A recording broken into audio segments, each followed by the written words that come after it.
Okay. So I believe I'm live now. Let's see. Okay. It looks like this banner thing is up. I'll pull it off. All right. So this is my first time using StreamYard. So I'm learning how it works. I think it'll work much better for what we're going to try to accomplish tonight, which is try and hear from a lot of people, or as many people as kind of want to come on, share opinions, be involved in the discussion.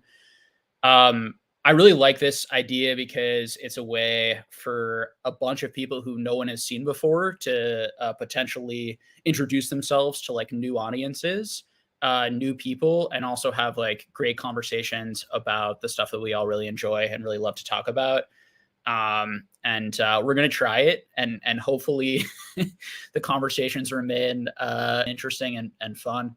I would encourage people to come on with opinions, and you don't have to agree with myself or any of the other callers tonight.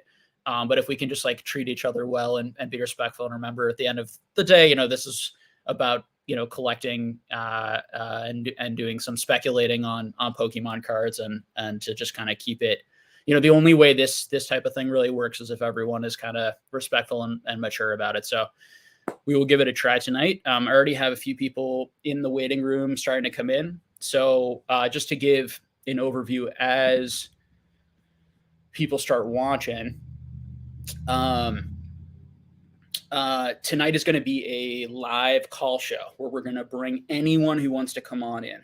Okay. And you can click the, there should be a pinned, and if you guys can let me know that you all see it, there should be a pinned link in the chat that if you click the link or copy and paste that link over, you will come into a waiting room, which is connected to the live stream. You will not be immediately live, but you will come into a waiting room. And then I'm going to bring people on one at a time. I'm going to do my best to bring people on in order. In the future, I'm going to have someone helping me do all of this, and we're going to bring in some lights. And if people really enjoy this, we're going to make it, more professional and all that sort of stuff. But for now, this is really just to try it out and do sort of a dry run, and for me to get used to sort of the format. And I really want to get feedback from people, like, do they enjoy this type of thing? Is it worth doing? And all that type of stuff. So please do come on if you'd like to, because the show will only be as good as different people other than me talking, and we'll go from there. So let's see.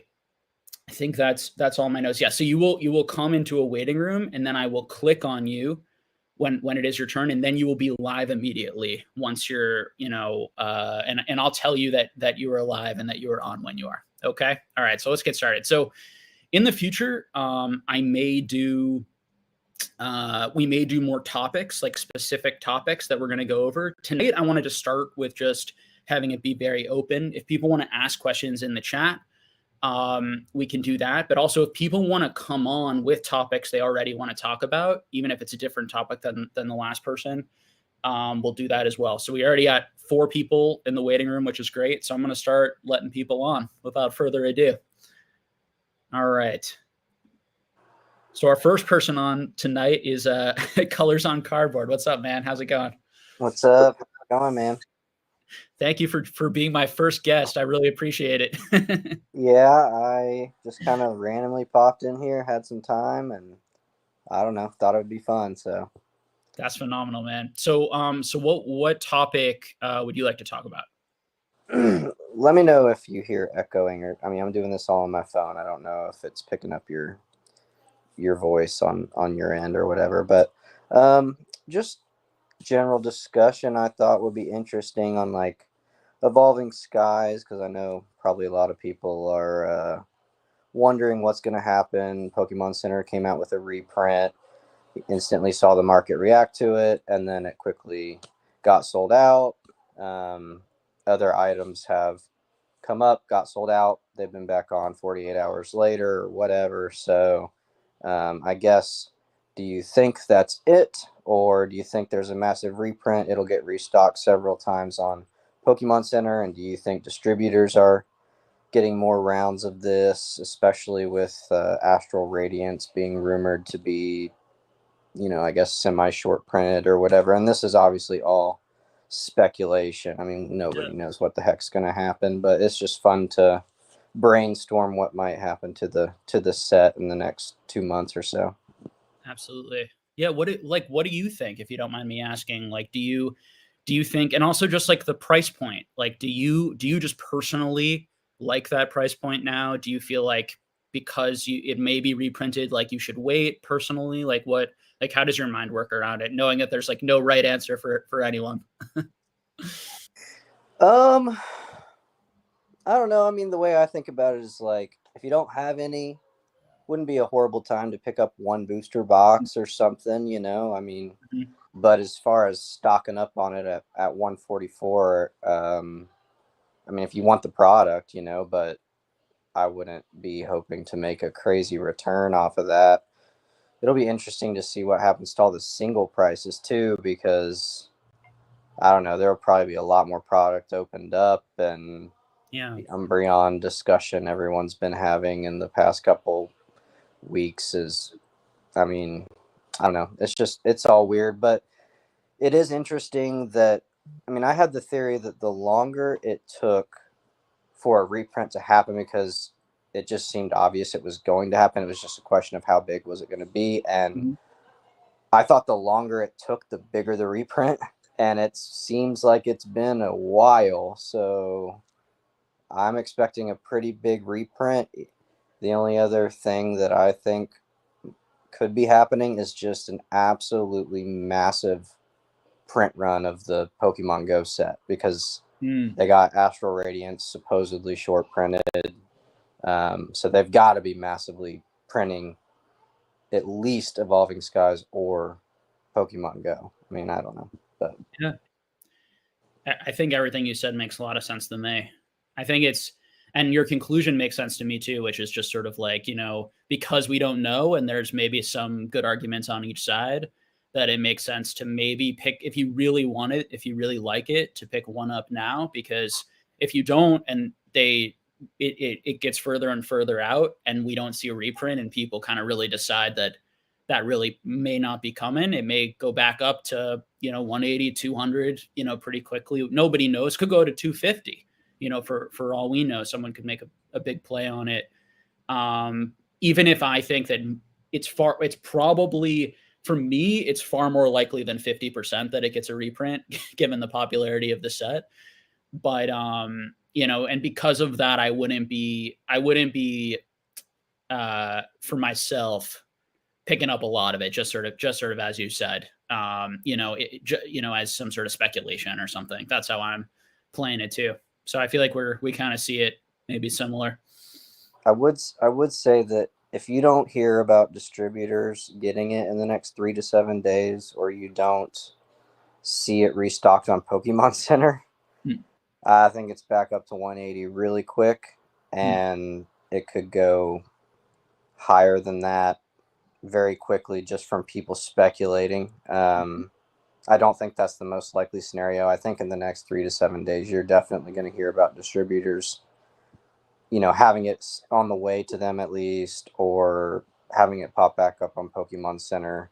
Um, but it would be really interesting to see what would happen if in the next 3 to 7 days, you don't hear about any other Evolving Skies and that was it, because yeah. I don't know. It would just be interesting to see. But I think the most likely scenario is it gets reprinted. So Yeah, I think the market is a lot more savvy now than it was a year ago. And because of that, I think the market actually has the price right now, in my opinion, in terms of like the risk. And I completely agree. It's like and I think it's at 144 or whatever instead of 200 or 180, because a lot of people think it will get reprinted and they're waiting. That's my guess. And then I completely agree. If that turns out not to be, you're probably going to see, potentially a quick movement up. And then if it really does get reprinted, I think it will go down, but maybe not so considerably, depending on the amount of it that's printed. These types of things. Obviously, Pokemon could print they could print so much of it. They could drop that box to $80. I mean, no problem. Like if they printed enough, it would take a ton of printing to drop it down to $80. But you know, anything is possible if they open up the printers, if they have the capacity. So that's sort of the game you're playing, I guess, when you're buying these like pretty modern sets, and you know, we just don't know. Any last thing to sort of add or point on that? Nope, I think that's pretty much it. But I appreciate you having me on. I think this is a very, very cool idea for a new type of content for you. I think it'll play out well, and I hope to see more of this in the future. So awesome, man. Thank you so much for being on first and jumping in first and being brave. I really appreciate it. And wish I had a cooler topic, but you know, at least it's something probably a lot of people are at least curious to hear your thoughts on. So absolutely. No, it's a great topic. Thank you so much, man. All right. Thank you. All right. Feel free, you know, as the stream goes on, if you want to, you know, jump back in or on a future stream. Okay. If you're on long enough, I'll give it a shot. I got kiddos to deal with, but absolutely. Take care, man. Have a good night. All right. Okay. So we got, so far, just to let you guys know, we have 3 more waiting right now. So if you have a topic, you want to respond to anything that's going to be said by anyone tonight, just click that link as people are trying to come in more. Click that link and you'll be able to join the stream and join the conversation. All right. So up next, my Discord I've closed it, but it's still making sounds. Hold on one sec.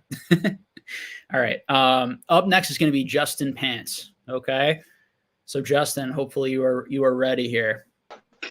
All right, Justin. Hello there. Justin, can you hear me? Justin, can you hear me? You're live right now with me. Hi, can you see me? Yes. Can you hear me all right? I can. Perfect. All right. Welcome. I can hear you. Oh no. You're good. Damn. Oh, is the internet? I think my mic's not working. I can hear you well. You're good. Oh, okay. There's a massive delay. Okay. Oh, okay. Shoot. It might be internet connection. Oh no. Okay, it looks like we had some internet issues. That's going to happen with this type of thing. Justin, if you can figure that out, would love to have you come back on. Also, if you want to just ask your question in the chat like normal, be happy to hopefully touch on it later. All right, up next we got Alec. All right, so Alec, you were live on Pokénomics. How's it going? G'day, Jake. How you going? It's going good, man. Thank you so much for coming on. Yeah, cheers. I guess the question, like, yeah. Number one, I'm part of your Discord, so it's cool to be on the live. Been a long time loco. I guess the question that I sort of had for you was, at the moment I've got a big grading pile. I've got a few things off of PSA and CGC, and I guess it's a really interesting math problem to sort of have to figure out what's worth sending to CGC, what's worth potentially waiting for lower grading costs. So I guess I just wanted to pick your brain and get your thoughts on how you go about working that math problem out. Sure. And I'm happy to answer also, but can I turn it back on you first? Because I really want to hear sort of what your, you know, the way you're thinking about it. Like how to and if you want to give any specifics, you don't have to, but sort of what do you got going on and how are you trying to like problem solve, you know, for it? Sure. So I guess my price point is probably a little bit higher than that of people that have been collecting for a long period of time. I've only been back in the hobby for 18 months and been buying collections and got a lot of near mint sort of first edition Neo sort of stuff and a bit of E-series. So I'm sort of waiting for PSA grading costs to come down a little bit just in case they hit more 8s, 9s. Or even 7s potentially, but I do have a lot of stuff that I'm sort of trying to churn on my eBay store, and I guess I'm trying to make some plays with CGC and just trying to figure out what the resale values are going to end up being. I guess you're always trying to refine as you sort of get grading returns back and you see things sell or not sell, and you're trying to sort of optimize your strategy. But I guess I'm trying to hold some things, but then also flip other things. So yeah, I'm buying a lot of Sun and Moon at the moment. But yeah, just looking out for collections, people exiting the hobby. I think there's some really good opportunities to get in. I think with all this stuff, it's like we're all in a different financial, position, and we're all a different percentage, like collector versus speculator, type of thing. And so there isn't like one piece of like answer for everyone. Just as kind of you're alluding, you're sort of figuring out like, how do I break this down? Why am I doing this exactly? And then what do I think is more of stuff I want to hold either as a collector or because I think that it's undervalued, or I think it is, I can both enjoy it and maybe it will also go up, versus stuff that feels like it might go down in price over the next couple of years, or at least not go up in price. And maybe you don't really, feel that connected to it. So it's sort of like, I'd rather sell that, have a little bit more money to kind of put into cards that I would prefer, that sort of thing. I think that CGC right now is a good option for that, as you were sort of alluding to, that, and you have to do the math, right? So everyone out there, because there are some cards it's going to make sense for, there are some cards it's not. But there, for the most part, I would imagine that there are most of the cards that you are probably dealing in, and that a lot of people are probably dealing in, you can definitely just buy raw and flip raw. You can buy raw collections and just flip the raw. But in a lot of cases, you're going to make more money if you quickly run it through CGC, even if you're going to make less on those CGC slabs than you would on the PSA slabs. And so because the CGC, it's not that expensive right now, turnaround times aren't that bad. I know Dan is Catch 'em All Collectibles is doing that right now with some things, and he kind of has separate grading piles. The stuff that I would hold for longer, I'm still in a position where I'd be grading with PSA in terms of value. As far as a collector, that's a personal decision. There are people who like CGC slabs better, BGS. That's completely personal. But so far, the market, with few exceptions, like if you really feel strongly this won't get a 10, but it'll get a 9.5, or you really feel strongly, that it get this CGC 10 if you're grading some like, the Umbreon VMAX or something, and you want to go for that because it's such a easy card to get in PSA 10. Maybe you feel like you could get it in a CGC 10. Like there could be some risks that make sense in there, depending on your sort of risk tolerance. But for me personally, I am not grading with CGC because I'm not buying things right now that are quick flips for me. I'm not doing that. I'm really focusing for me more on collecting and buying things that I want to grade that I think will hold value long term, so that I can both collect and enjoy them. And then also, if I do want to sell them at some point or trade them for something else I want as a collector, I'll be able to do that. But if I was in an earlier position in the hobby when I was really trying to like get more capital to kind of go after the cards that I really wanted, I would be working all the angles, including CGC, including probably buying raw collections and flipping some of the raw cards. I never did the booster boxes like Z&G Emporium. I missed out on all of that. That's a whole nother model where you're breaking up the packs and you're grading the light ones, selling the heavies. There's lots of, if you're willing to kind of put in the work, there are lots of good things. And just as you said, Alec, it's about sitting down and doing the math and just being accurate with your math. And it's also, it depends where you are in the world, right? And like what is selling for you where you are. Absolutely. So if one thing I would say is like, if you haven't sold a lot, this isn't necessarily for you, Alec, but just anyone out there, right? It's like, maybe don't go huge until you do little bits of each thing and see if like they actually sell and how much of it you're actually able to sell. Oftentimes it can be easy to think like, oh, I have $10,000 in cards, but it's like, do you really, if you like needed to sell within a few weeks or a month, like maybe you do, but maybe in order to get rid of it, you'd have to sell it under market in that time because there isn't a lot of liquidity, these types of things. So, yeah, man. So what do you think? Like, do you have a plan on, do you have like different piles that you keep or a percentage that you're going to hold, or you're still kind of making those decisions for yourself on what to hold, what not to hold? Yeah, I've basically allocated things into almost like different levels of grading within CGC and PSA. So there's almost 2 or 3 different piles with each different company. And then I am doing something similar to what you mentioned, where I'm flipping raw stuff as well, just to sort of get the capital up for the grading costs to keep the cash flow going. But yeah, I'm sort of doing everything at once too, because inventory is the collection's inventory. So it's an interesting math problem, and I'm spending a lot of time on Excel, and being Australian, like there's even more kind of math to do to figure out. Sometimes you got to pay import duties or try and skirt import duties with companies like Ship My Cards, where they sort of act as a postal address in the US to be able to then send back overseas. So I guess it's calculating those extra postage costs, but then the Australian market acts a little bit differently too. Like sometimes you can sell things for a bit higher than the US. So there's a few extra factors that you have to put in your calculations, but yeah, like it's certainly fun. Like it's a challenge, so really enjoyable, and yeah, I'm definitely enjoying getting back into collecting and selling. I think what's interesting about when I talk to people like in the EU or New Zealand or Australia or around the world is sort of it like you can charge for higher because people people who are local, right, or in your country will buy from you over someone out. They might have to spend $30 extra or $40 extra to get an item from the United States, and so you're able to charge a little bit more in that local market.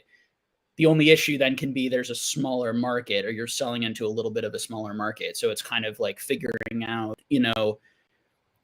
what still sells within this smaller market, versus the sort of maybe larger, North American market. What do you make of that? Do you think it's a benefit, a negative, some of both, as I said? And how's it like been personally for you? Obviously you haven't sold in America, so it's hard to compare, but yeah. What do you think? Yeah, it's good because it's a smaller market, but then it's bad because it's a smaller market.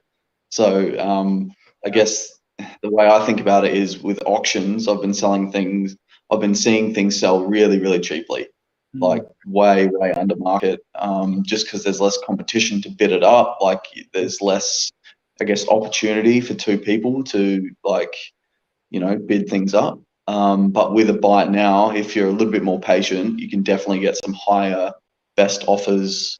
Here, CGC is not very well known here at all. I recently vended at a local card show, and people were like, "Oh, what's CGC?" Like they genuinely had no idea. So PSA still garners a really big premium, and I'm sure it's the same in the US from watching eBay. Yeah, that's super interesting to know. Yeah, it's hard to, like, when you're in a bubble like we are to some degree on this channel or on E4 or on some of these, like, where like everyone obviously knows CGC and all these types of things. It's really good getting outside of that and going to a convention or a local game store and kind of seeing what are people buying, what are people interested, what are people aware of. I mean, graded cards in general, they were always very popular within like groups like this, for quite some time. But now I'm seeing them a lot more at like LGSs, but I'm still seeing, PSA mainly. I haven't really seen, at least around me, CGC yet start to get there. So, but it'll be interesting to see if that, broadens out at some point. Yeah. So do people ask you sort of what is that case, or are they like, are they not willing to pay at all close to PSA because they don't trust it like they do PSA, or what kind of reactions have you gotten?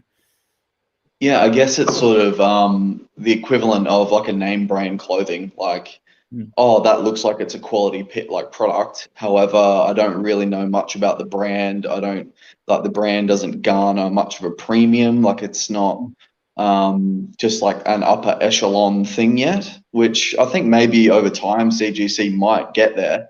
But for the time being, the more casual people that are just going to spend $50 on a random graded card that they like the look of, I don't think they understand what CGC is.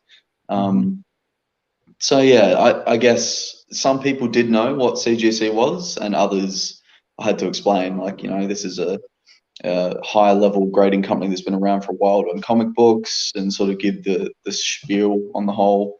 They've released a pop report and it's a good company. Maybe not quite the history of PSA just yet, but it's up and coming. Yeah.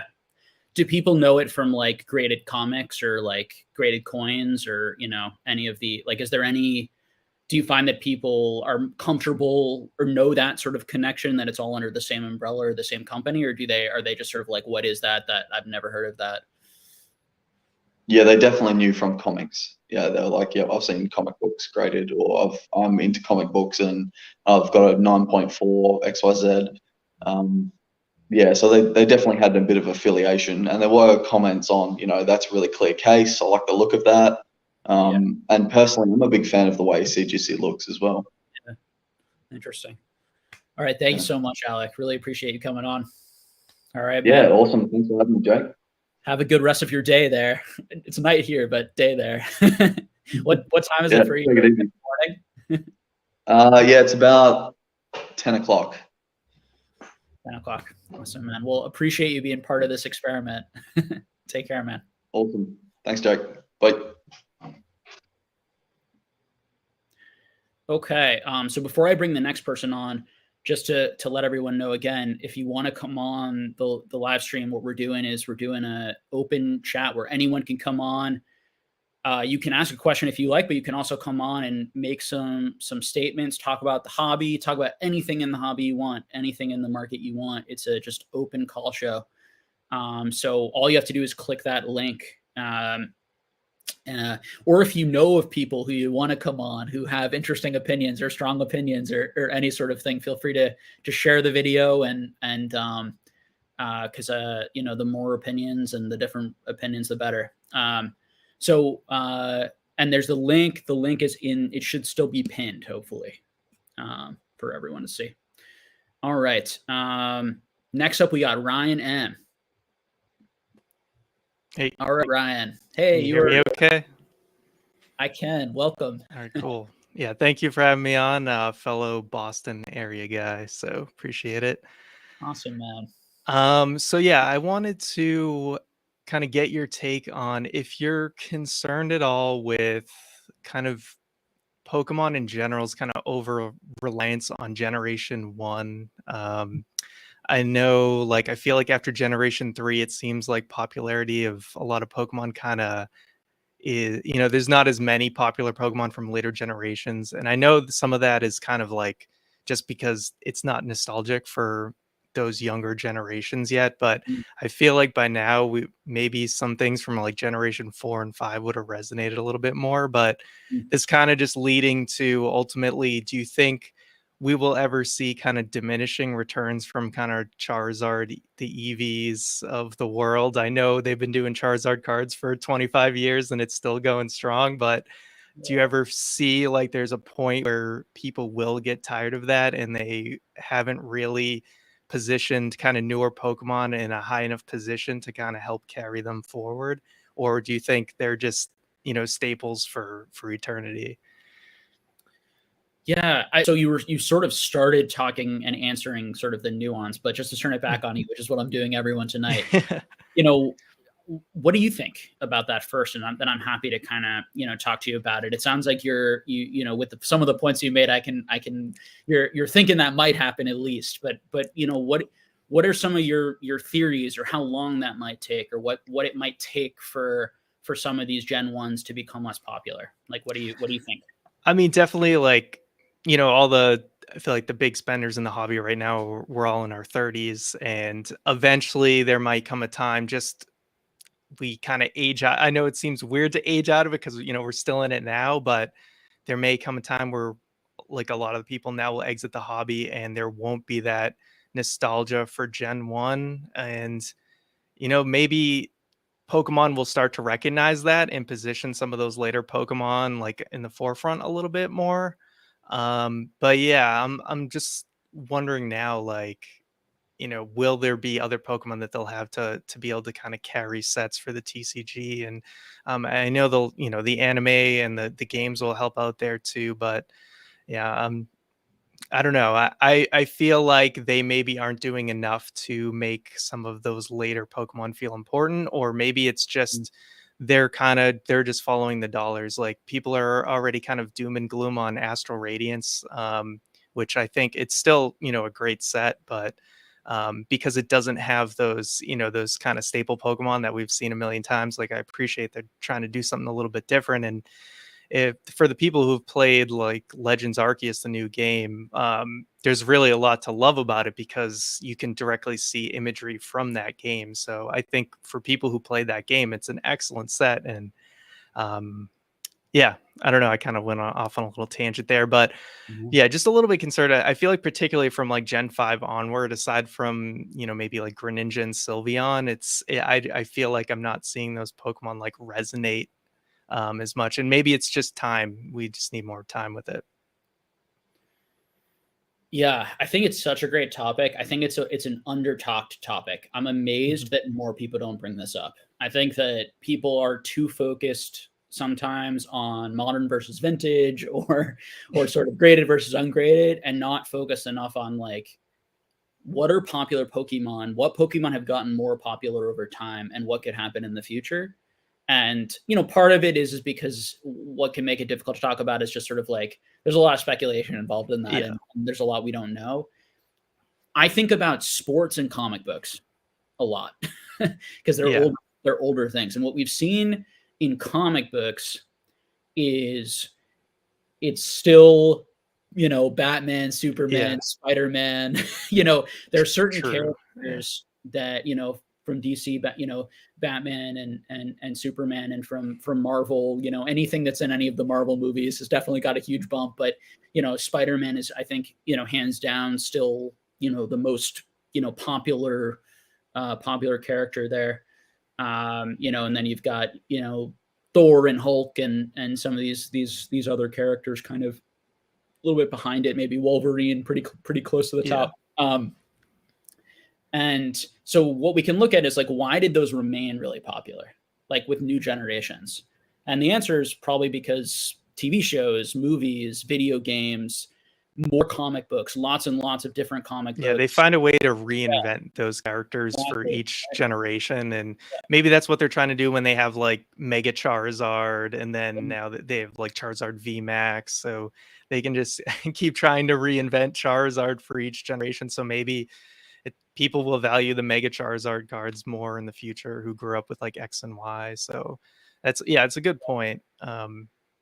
Maybe like I used to be into like professional wrestling a lot, so I also kind of have that mentality because they're always thinking about we need to build the next star to kind of carry their show because eventually John Cena's going to retire, etc. So that's always kind of the mindset. But obviously, with a fictional character, you can always keep that same character and reinvent it in a new way for a new generation. So if they really wanted to, they could rely on Pikachu and Charizard and Eevee if they just keep making it fresh for each generation, I guess. Yeah, I mean, it's so interesting to think about. Like, is Pokemon going to continue to make like 100 new Pokemon, or 200 new Pokemon every few years? And yeah, I mean, we're going to break 1,000. So yeah. How many more ideas can they come up with? How diluted could it possibly get? Will the Pokemon design still connect with people? Will making too much Pokemon hurt the brand? I mean, there's a lot of interesting questions that I'm not sure where it goes. I don't know how many superheroes there are. I'm not such a so involved in those communities, but I'm sure there are tons. I don't know if but I'm sure there are many hundreds, in these universes. Yeah, and I mean, and I guess kind of thinking to the comic book way, like at least I know before the Iron Man movie came out, people like at least the average person, I'm sure diehard fans loved it, but yeah, a lot of people didn't care about Iron Man. But if you make a movie and you do it in an entertaining way, you can create a new star. And maybe that I do think some of the newer Pokemon like Greninja, I think there's a lot of potential for Greninja. I know he's very popular, and it just might be the kids who grew up with the X and Y, they just haven't reached that age yet where it's nostalgic for them. So there's definitely potential with, I think, the new designs. But just something like you look at the TCG now, and it seems like they are kind of going, they're going back to the well when anytime they really want that super popular set. But I do think there's potential for a lot of the newer Pokemon. Yeah, and I think, yeah, I agree. I think that it depends on people's like expectation, probably. I mean, if we look at sports, it's very different, but it's different for a reason, right? Sports has rookies, and rookies are so important that like the way that sports makes their money and actually sells packs is by pushing and promoting the rookies and each new rookie. And even if like the rookie's not even going to make the Hall of Fame, probably, it's still going to have a card selling for hundreds of thousands of dollars in a one-on-one autograph. Sports also has a Hall of Fame. Magic reserve list creates some sort of like Hall of Fame. Very different, but there in Pokemon there isn't some sort of like we're not going to make Charizards anymore, or like or these 20 to 30 Pokemon are the best Pokemon and we're putting them in some sort of Hall of Fame that everyone can say these are the best ones, these are the ones to collect. I think what Pokemon does do is starters, legendaries, mythicals, maybe shiny Pokemon. And those would be the ones, particularly in the newer generations, that I would focus on as the ones that probably have the best chance of not getting like completely left behind and maybe getting reprinted in the future. I think that, when it's like you have 1,000 Pokemon and they still want to include like Charizard and Gengar and Snorlax and Mewtwo in like every set, there's just not a lot of room for, your Pokemon that isn't legendary or mythical and they don't even make a lot of the starters. And, they did the Gold Star starters and, but I'm surprised they didn't do that. I wish they did. They made some chase cards of more of the starters from each generation, but yeah. I mean, I guess they had like the gold cards for like the Gen 8 starter. Well, they haven't done Cinderace yet, but they have the Inteleon and the Rillaboom gold cards, which I guess would be, because I was trying to think of like what would be the best starter cards for Generation 8, and I guess it would be the Gold Star, not Gold Star, but the gold. They don't do the lower evolutions. And that's like they always do. Just in each generation, they always have chase cards of just like the third evolved form. Only in like the Gold Stars where they did like the Torchic Mudkip. And Dan and I were talking about it like the other night with some people, and like we were trying to come up with more. There's like the reverse holo, I don't remember which set it is, but in the Diamond and Pearl era, but there's or the reverse sort of secret rare pulls from some of those Diamond and Pearl sets. But and then what does Pokemon do with the video games, with the Netflix series? Are they going to make generations fall in love with Gen 2, Gen 3, Gen 4, Gen 5 Pokemon? Are they going to be key, or are they going to go back to, I mean, in the Detective Pikachu movie, I remember Pikachu, Mr. Mime, Charizard, right? Like a lot of the Pokemon that I remember that were sort of most centered. They had others too, but that were most centered were Gen 1, because I think that they probably thought that would be the one that would connect the most with adults. I think it's like they have their core that I feel like show up every generation. With like the TCG, like Gengar seems to always show up, Charizard, Pikachu, the EVs. But then it does seem like they kind of have a different roster for like all the other Pokemon, like exactly why we haven't seen like a lot of the Gen 2 starter. Well, we're seeing them show up now, I guess, with like Typhlosion, but it seems like they might just kind of rotate in. And also the part of that's probably just like with competitive, they want to have like a certain block of Pokemon that they want to utilize. And maybe they'll show up like 2 or 3 times in a set, and then we won't see them again for a few generations. But it seems like they always want to hit those really popular Pokemon every generation. So maybe they just keep it that way. And there may also be really good opportunities during certain periods. So 30-year-olds like to collect what they had when they were 10. It's a general rule in collectibles. And if you use that principle, you can think, okay, in 5 years, what generation are those 30-year-olds going to be? And maybe that generation is going to be the generation that sees some sort of bump. The counter or the downside of that is maybe there just weren't as many people ever in that Diamond and Pearl era, or they got connected to those Pokemon.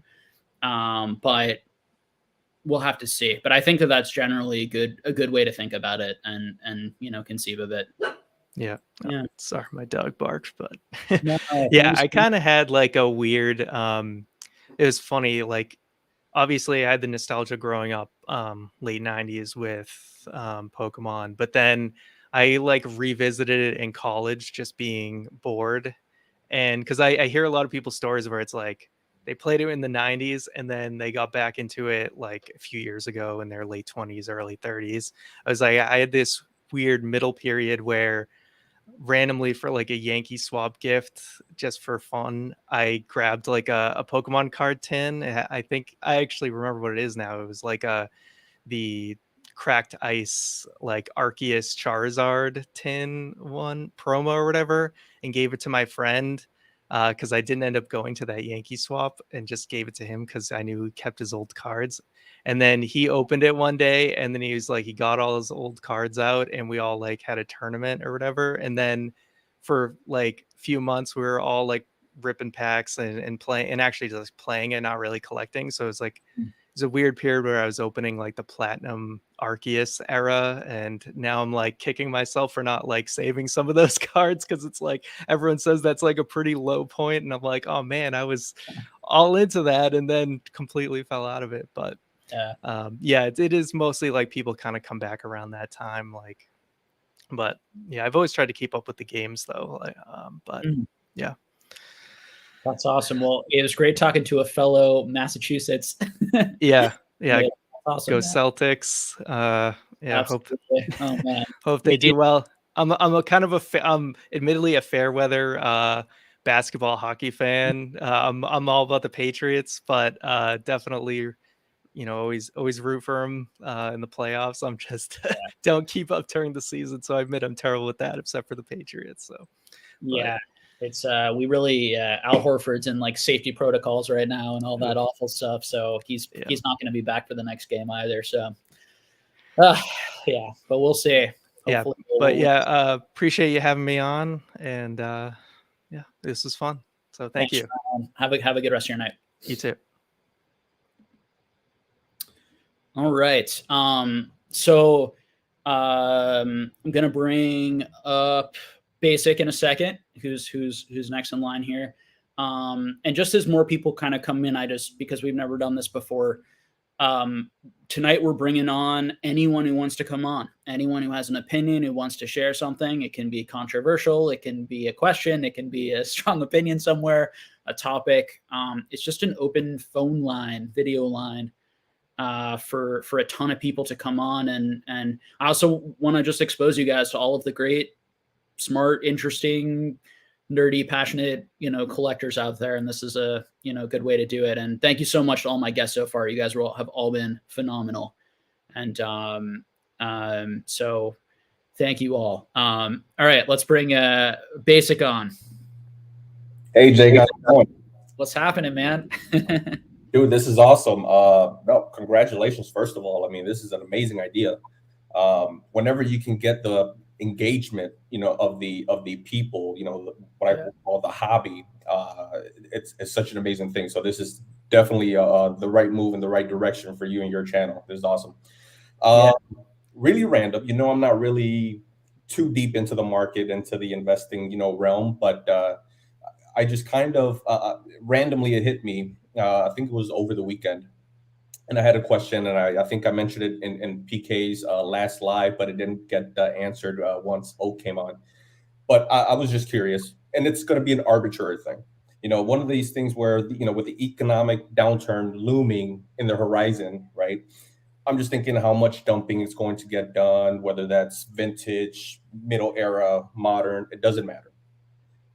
It got me to think, how much of the peak buying back in 2020, October, November, how much of all of those collectibles that were bought during that time have been recirculated once again after they were bought because of X reason, whether, they over leveraged themselves, or they saw that the numbers started dipping 8% and, a percentage just decided to, cut their losses at a very, very small loss.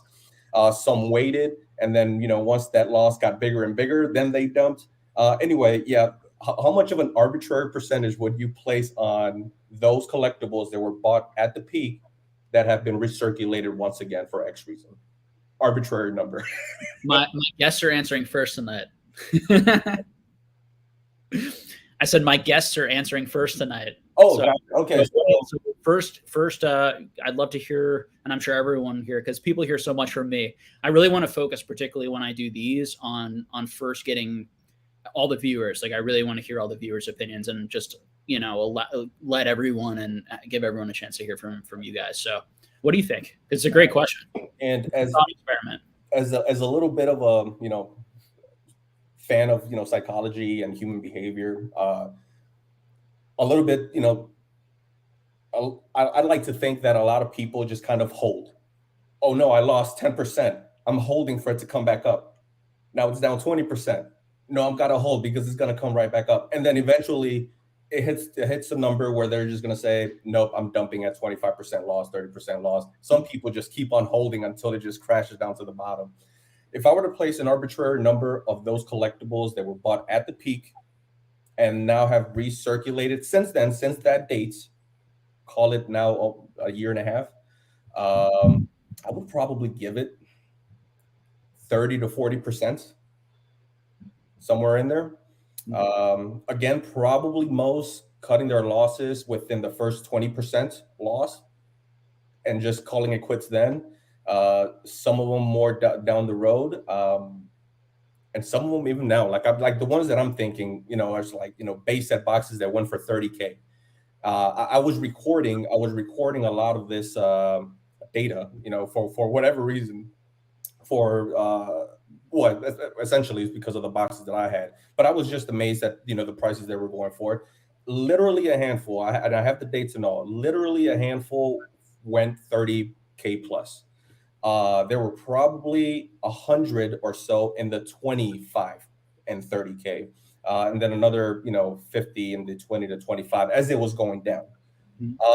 So yeah, like that's what kind of, again, with this economic downturn that everyone's, talking about and whatnot in the markets, it just kind of led me to this question: how much of the collectibles that were bought since the peak have been let go, tossed, sell it off because they just got to cut their losses and regain something?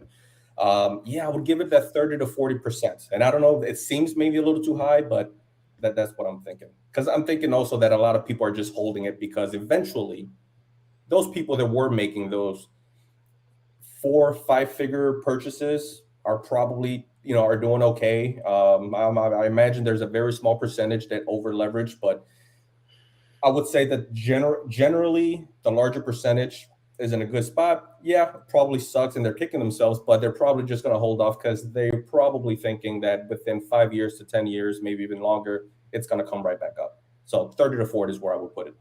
Yeah. I think so. The way that I try to think about it is I look at, and I don't mean to bring up a painful subject for anyone out there, but like what happened with like Luna, the cryptocurrency.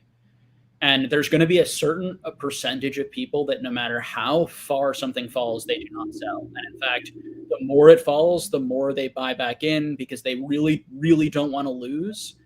And they're willing to kind of continue to sort of plow money in it to either because they believe it's a good financial, investment still, or because they just want to like not acknowledge to themselves that maybe it didn't make sense or it wasn't a good decision and just sort of cut. It's very, very difficult psychologically for anyone, for the vast majority of people, and put it that, including myself, to sell at a loss initially. And sometimes it takes a long time for that to happen. And just as you said, there can also be that sort of like hope or feeling of like, well, what if it comes back up or it's going to come back all the way up, these types of things. And when you combine the fact that a lot of people who bought this stuff also really like it, that it's not just like something that they're completely unattached to and that they solely bought to make money. And you combine, the fact that the illiquidity, the difficulty to sell, and depending on the amount of money it is, it might not be like a life-changing amount, enough money that those psychological factors, we could say, makes it so it doesn't make sense for them to sell it, even if like they think financially they should probably sell and cut it. They like the item, and they don't want to lose, and it's difficult to sell. Maybe they haven't sold that much before. It's not just like pressing a button and the pain is over, so that's part of why I think these things can last quite a long time. And that doesn't mean that it's a sell-off, continued sell-off straight down, but there's definitely going to be a lot of people, I don't know who fit the description I just said, who, nothing against any of those people, I think it's understandable. And personally, I don't think that I'd be panicking anymore. This is not a loon. I mean, these are things that people still really like. People still really like to collect. It's not a complete undoing of the confidence of that market, of that community. There's still tons of businesses and interest in multiple going here. There's a lot more reason to think positively or optimistically, about the future. I would expect there's a decent amount of people. I also think the last thing to say is that it really also, I think, has to do with like the state of the economy, the broader economy. Are people losing their jobs? Are people unable to pay their bills? Those types of pressures could force people to sell. And maybe that hasn't really happened yet, even though we've seen, 10, 20, 30% losses in the stock market. We haven't seen months and months and months of lots and lots of job losses, or, lots and lots of difficulty right now. So that's the stuff I would look at if I was trying to think. But just as you said, it's not something that I would be able to throw any numbers out, confidently. But your numbers I don't hear your numbers and think that's ridiculous or something like that. Seems perfectly reasonable, to think that, for me, maybe 20 to 30%, of people who sort of bought in at the top either weren't that interested in Pokemon. And so they just kind of, left because now they can't make money, or they don't feel like they can make money, or, and maybe it's even a little higher. Maybe it's 30, 40%, or they just sort of cut their losses, kind of, maybe it was fun, maybe it wasn't fun, and they sort of moved on to the next thing. Or sort of like it was a hobby, like a short-term hobby, rather than sort of something they wanted to do long-term. Yeah. Cool. Awesome. Yeah, man. So, we have no one waiting in the waiting room. So if anyone else wants to come on, I did see some people, I'm seeing some people kind of pop in and then pop out. So I'm not sure if people are having some issues getting in. Hopefully not. You can let me know in the chat. But, if there's anything else basic, while we wait for the next person, we can talk, or if you prefer heading back to the chat and I can just answer some questions. If I may throw one more out there, if there's no one waiting. So once again, I own, some of these, WotC boxes, unlimited. And I believe it was your live with Dan Catch-em-alls, which I just finished today, by the way. And there was a question posed about how many base set boxes, are there left in the world, right? Once again, the whole arbitrary, number, we're just guessing here, right? Yeah. And it got me thinking once again, because I collected this data for about 3 to 4 months of just buying or writing down every single sale that happened. And I only collected auctions, not buy it nows, for WotC boxes.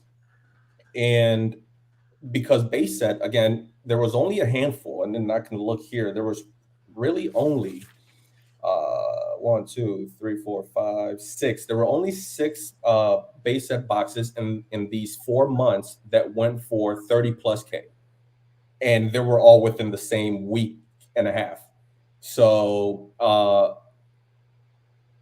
the question of how many base set boxes are there, I would agree it's probably, or my number I would give is probably plus 5K for sure. And when I say for sure, so again, guess, but anywhere between 5 and 15K.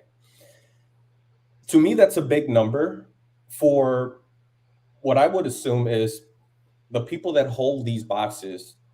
The majority would be casuals, collectors, and whatnot. So when they see these numbers, 25K, 30K, the peak was 36K, actually, one sale at 36K. That's before taxes and all. It got me thinking, could there really be that many? Because I would think that more people, once they start seeing these types of numbers, unlike myself, my dummy self, would dump off more. So if there were really 100,000 boxes, in the wild, that would mean that there would be more people holding these items, which would tell me that there'll be more of a dump off during this area. But the fact that there were only a couple hundred, 250 within 3 or 4 months tells me that it's maybe a smaller number. Don't know. Let me think. So there were a lot of sales. There were also a lot opened. Of course, those are now open, so they're gone. But I like that idea, Basic, a lot. Tracking the sales data to try to get a sense of how much might be in the world.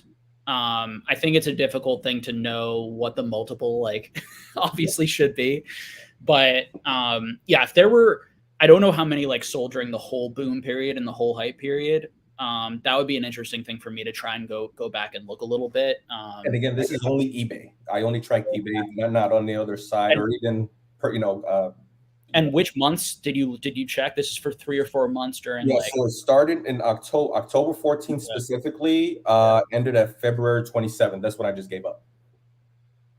Yeah. Which year was this? I'm sorry. This was 2020 and ended after 2021, right? Yeah. Mm-hmm. So I think that the one thing I would say is that many people do not sell until the price collapses. Or starts going down because they think it's going to keep going up. And so I had tons of people contacting me during that period telling me, should I sell everything? Should I sell everything? What do you think, Jake? This is life-changing money, but could it keep going up? What if it keeps going up? And I really like this item, really care about this, and these are people who are, I would say, are very financially savvy, understand the fear and greed cycle, but it doesn't matter. It's still, when you're in that period, and the truth is they're right. It could double again, it could triple again, or it could not collapse super, super hard. It could only collapse 20 to 30%. And then after fees, you can't really buy it for that much cheaper. It almost makes it so if you really want that item as a collector, you're not going to get it for so much cheaper that it even makes sense to liquidate it right now, given the risk that it could double, if that makes sense, right? If people knew that it was going to go down 70%, or they would have sold, obviously. But if they thought, okay, it's a 10 to 20% chance it goes down 70%, it's a 30 to 40% chance it goes down 20-30%, and it's a 20 to 30% chance it doubles again in the next month. If you actually do the math on that and include the upside implied odds, it becomes a little bit more understandable when you also understand how much they love it, that they wouldn't sell it. I think there's also lots and lots of people who have it, who are planning businesses around it, planning openings around it, all sorts of things, but we're not talking about, I doubt we're talking about tens of thousands of boxes. We're probably talking, 1,000 or 2, which wouldn't make much of a dent in that 200K number. So I think the fact that it was only that amount during that period is interesting. And it could, but yeah, at the same time, that psychology piece is, when we look at what percentage of stocks are traded during high periods, you can see incredible volatility on 1%, on less than 1%, of a total thing. But that doesn't mean that there isn't a humongous amount more out there and people who are just kind of want to hold it, believe in it as a long-term investment. So I'm not sure, but I love the concept. Yeah. And Jungle and Fossil, same thing, but cut it in half. It was about 75 to 125 boxes for those two, which I think the consensus is there's far more Fossil and Jungle out there than base set. But regardless, and then the other variable, the last variable that I'll throw in there, and then you can kick me off and you can just answer, would be fast forward to now.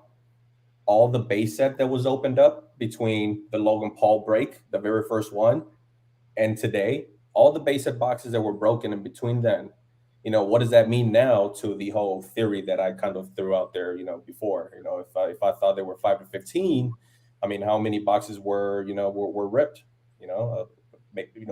Four digits, maybe somewhere in there. I mean, maybe not. Maybe that's too high still. For a year and a half, but that's just another variable. But Jake, this was awesome. This is an awesome idea, great idea, and yeah.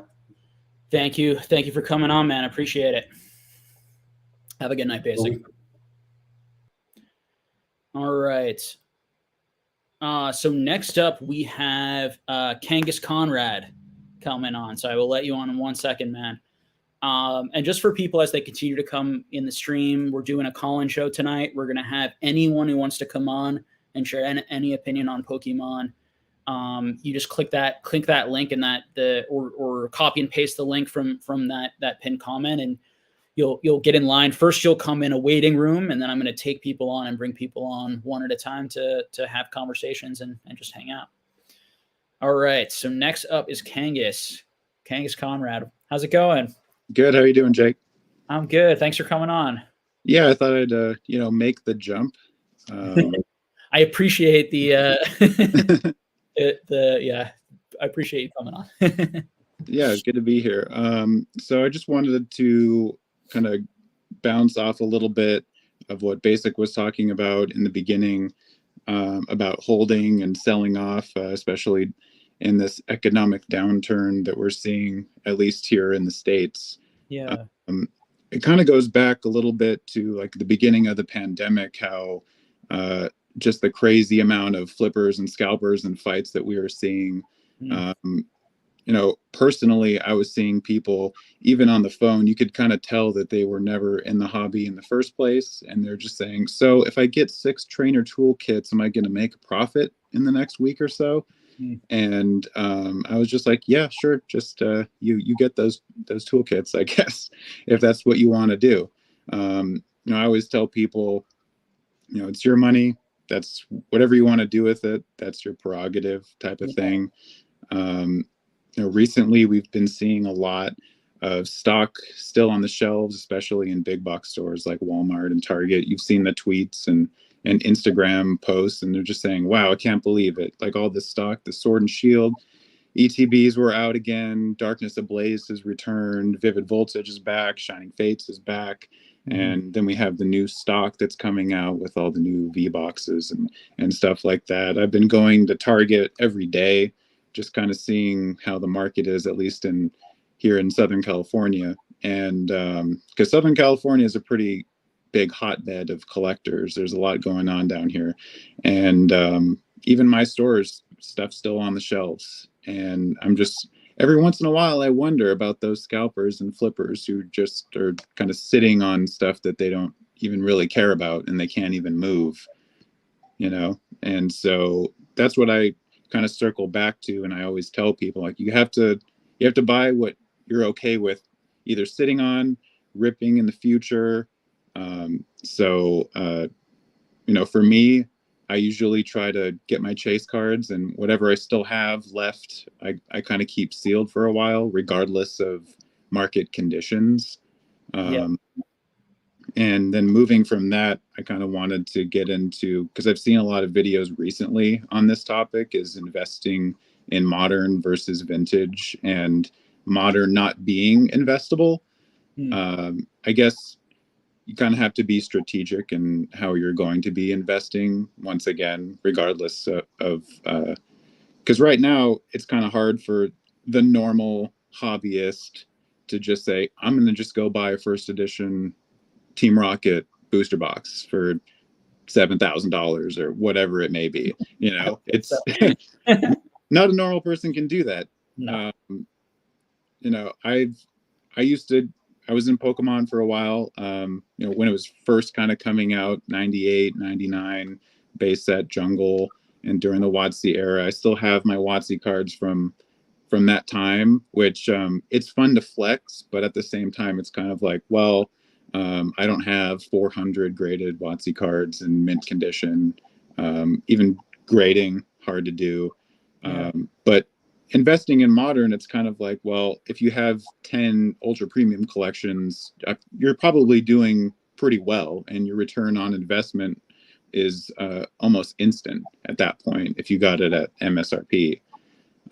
So I guess I kind of wanted to get your take on the scalper flipper situation from during when the pandemic started to now, and then investing in modern versus vintage, and if you think I'm kind of on the right trajectory or not. Sure. Yeah. I think we're probably going to look back and there's going to be quite a difference depending which set, you know, and I also think which time period. Like we may look back and say that, you know, anyone who was sort of, you know, and this isn't necessarily true, but anyone who was sort of, you know, scalping and holding product from, let's say, Champions Path and before does pretty well. And everyone who did more of it afterwards, depending on maybe a few specialty products, doesn't, or a few of like the biggest sets like Evolving Skies. We may find that it all does fine and that it all goes up, you know, 10, 20% every few years, and Pokemon's doing well, and you know, and they do fine. I do think that if Pokemon prints too much, it is going to slaughter. I mean, businesses will lower their prices $70, $65 just to get rid of the product eventually at some point. And if, you know, people really need the money and need to like flip the items, and you're just sort of like an average person at that point, that could be really bad and get quite bad after the fees. You could be selling things like $55 a box. Like just understanding that that's possible. I have no way of predicting the future. I think a wide variety of possible things could happen, but I do think it's unprecedented right now. We had an unprecedented boom with an unprecedented maybe amount printed, with an unprecedented maybe amount being actually stored away. Well, certainly an unprecedented amount being stored away by non-stores. And stores, they sell everything. You know, at least they always did in the past. Now stores some of them are keeping some product because they too, you know, want to invest a little bit or want to do some more long-term, you know, holds and kind of speculate there. I'm very much of the mindset that it's all reasonable. I think where I push back is like when I just hear a lot of certainty, like one way or another, or someone not thinking about the downside or not thinking about the upside, because there are people who don't think about the upside and I feel like are like very, very negative, and they're like, it's impossible. And they just ignore what's happened the last few years and the potential increase in popularity and the fact that maybe Pokemon doesn't print that much and keeps it fairly regulated, and, you know, these types of things. So, I mean, that's my general take. And I mean, I think a lot of scalpers have sold, are selling, are trying to get off of things. There's definitely,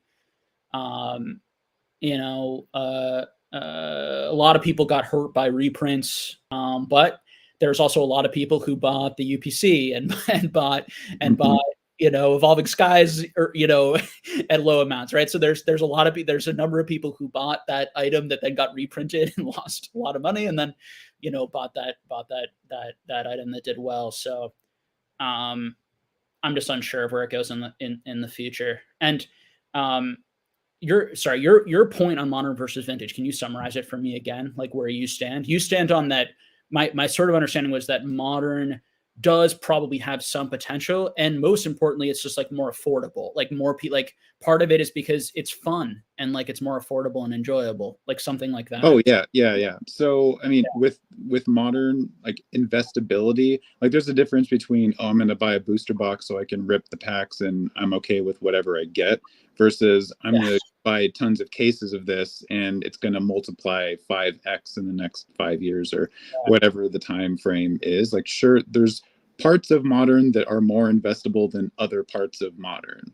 So like with vintage, you know, it depends on if it is sealed vintage, then sure, there's an investable portion of that. Like, yeah, it's going to fetch a high premium just because it's sealed vintage, and there's way less of it sealed now than there was 20 plus years ago. And so with modern, it's investable to a certain degree. Obviously, some sets we're seeing now perform better than others, like Battle Styles versus Brilliant Stars or Evolving Skies, which we just saw go up on Pokemon Center yesterday, I think. And I had just bought a booster box maybe 3 or 4 weeks ago. So people do get hit by the reprints, and if you look historically, 2-3 years, Pokemon can just run back around and reprint something. Still waiting for another Hidden Fates reprint. Hopefully, fingers crossed. I'm sure. Yeah, and if you can make money in something that you love and really enjoy, and that it's also a hobby and is a lot more than just making money, like that is what I think where I find personally Pokemon much more attractive now, which is why, like, when we talk about investing, I always think, like, is this a good investment if we're talking purely financially? That's a different conversation for me than is it a good investment because it's really fun. You're going to put the time and energy to actually learn it. And so you can actually, with that effort, do decently well and make some smart moves. You can learn a ton about markets and how finances work and how economics and psychology, like there's so much you can learn, and you can potentially make some money. Or even if you lose money, you still have some items that you can hold. You don't have to sell. And theoretically, that's very different. That person out there with that mindset is very different than the person out there who's like, I've quit my job, I have no other income, and I'm dependent on these booster boxes tripling in value in the next year and a half so that I can pay my rent. And I've talked to people like that who are in those types of situations. So, those are two very different scenarios. And then there's all sorts of in between, and people hoping in between stuff. But I can't predict the future. So, it's more just like what I'd be comfortable with, personally, or what I think is, realistic. Yeah, I mean that's how it should be for everyone. Everyone's different. Everyone has a different budget. Everyone has a different amount of time in the hobby and kind of understanding how the market works and how it could go, and be ready for that risk management, I guess. Because with any investment, stocks, real estate, whatever it may be, there can be a downturn. With real estate in 2008, 2009. I'm a real estate agent, so I kind of take some of that into this hobby a little bit. Absolutely. So I can understand it. So there's stuff like I'm okay with this stuff sitting behind me or in front of me or whatever it is, but then I'm also in that collector mindset. So I rip as many packs as I feel comfortable with, and I'm like, I need this card. Yeah. Or it's just fun. Sorting cards is therapeutic for me. I don't know about you or other people. I also think that like or a lot of collectors really care about the money and the market and the finances because we want to build a large collection and we only have so much money to go around, or we want to get the cards we want. So there's this weird sort of thing of like you can talk about it as like, let's talk about the market money side to help people sort of get the collection that they want in the cheapest sort of way, and maybe make a little bit of income, and maybe even on the off chance make a lot, which can happen, is possible, or like, let's talk about this as like, instead of like, as like, all of your expendable income should go into this as like your 401k, like what you're going to retire on, that type of investment. And I'm also not here to say that people can't talk about it that way.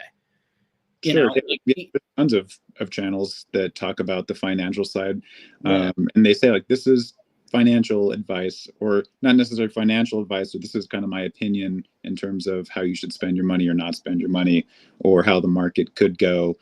But again, it's like circling back around, like you have to be okay with losing on that. If you bought a Fusion Strike booster box or case of it at MSRP, you're probably like, well, kind of lost a little bit there. Should I hold it for the next 5 or 10 years and maybe someone down the line is going to want to buy it at a premium? Sure. But most people who are buying tons of boxes or usually have their own shop, or they use it as a side hustle. I don't do that. I know there's some stuff in my collection that I know I could sell off now and make a little bit of a return, but then I can also hold on to it for another 5 or 10 years and make a bigger return. So that's just kind of stuff that you have to think about before you just spend thousands of dollars blindly into the hobby. And I think some people probably did that in the last couple of years. They just kind of bought everything hoping that it was going to turn around and immediately make them rich. Some of these YouTubers, they already have a lot of money for previous careers that they've had in real Sure. estate. People don't choose real estate as their first career most of the time. It's like their third or fourth career, and then they've built up to say, like, I can kind of have that time and be able to not worry about my financial resources, because being an independent contractor, you're not on salary. You know, you pay for your own health benefits most of the time. So you just kind of have to be okay and kind of tread lightly a little bit. Sure, you can splurge every once in a while, but I would just say, you know, be careful and enjoy what you buy and what you collect. And at the end of the day, it's just like, you have to have fun with it. You can't be mad at a hobby, because that's what it is. At the end of the day, it's a hobby for most, unless you really are a business. Absolutely. Thank you so much for jumping on. Oh yeah, thanks for having me. Have a good rest of your night. All right. Feel free to jump on again, hopefully in a future live. Enjoy talking to you. All right. Thanks, Jake. Bye. Thanks for sharing your opinions.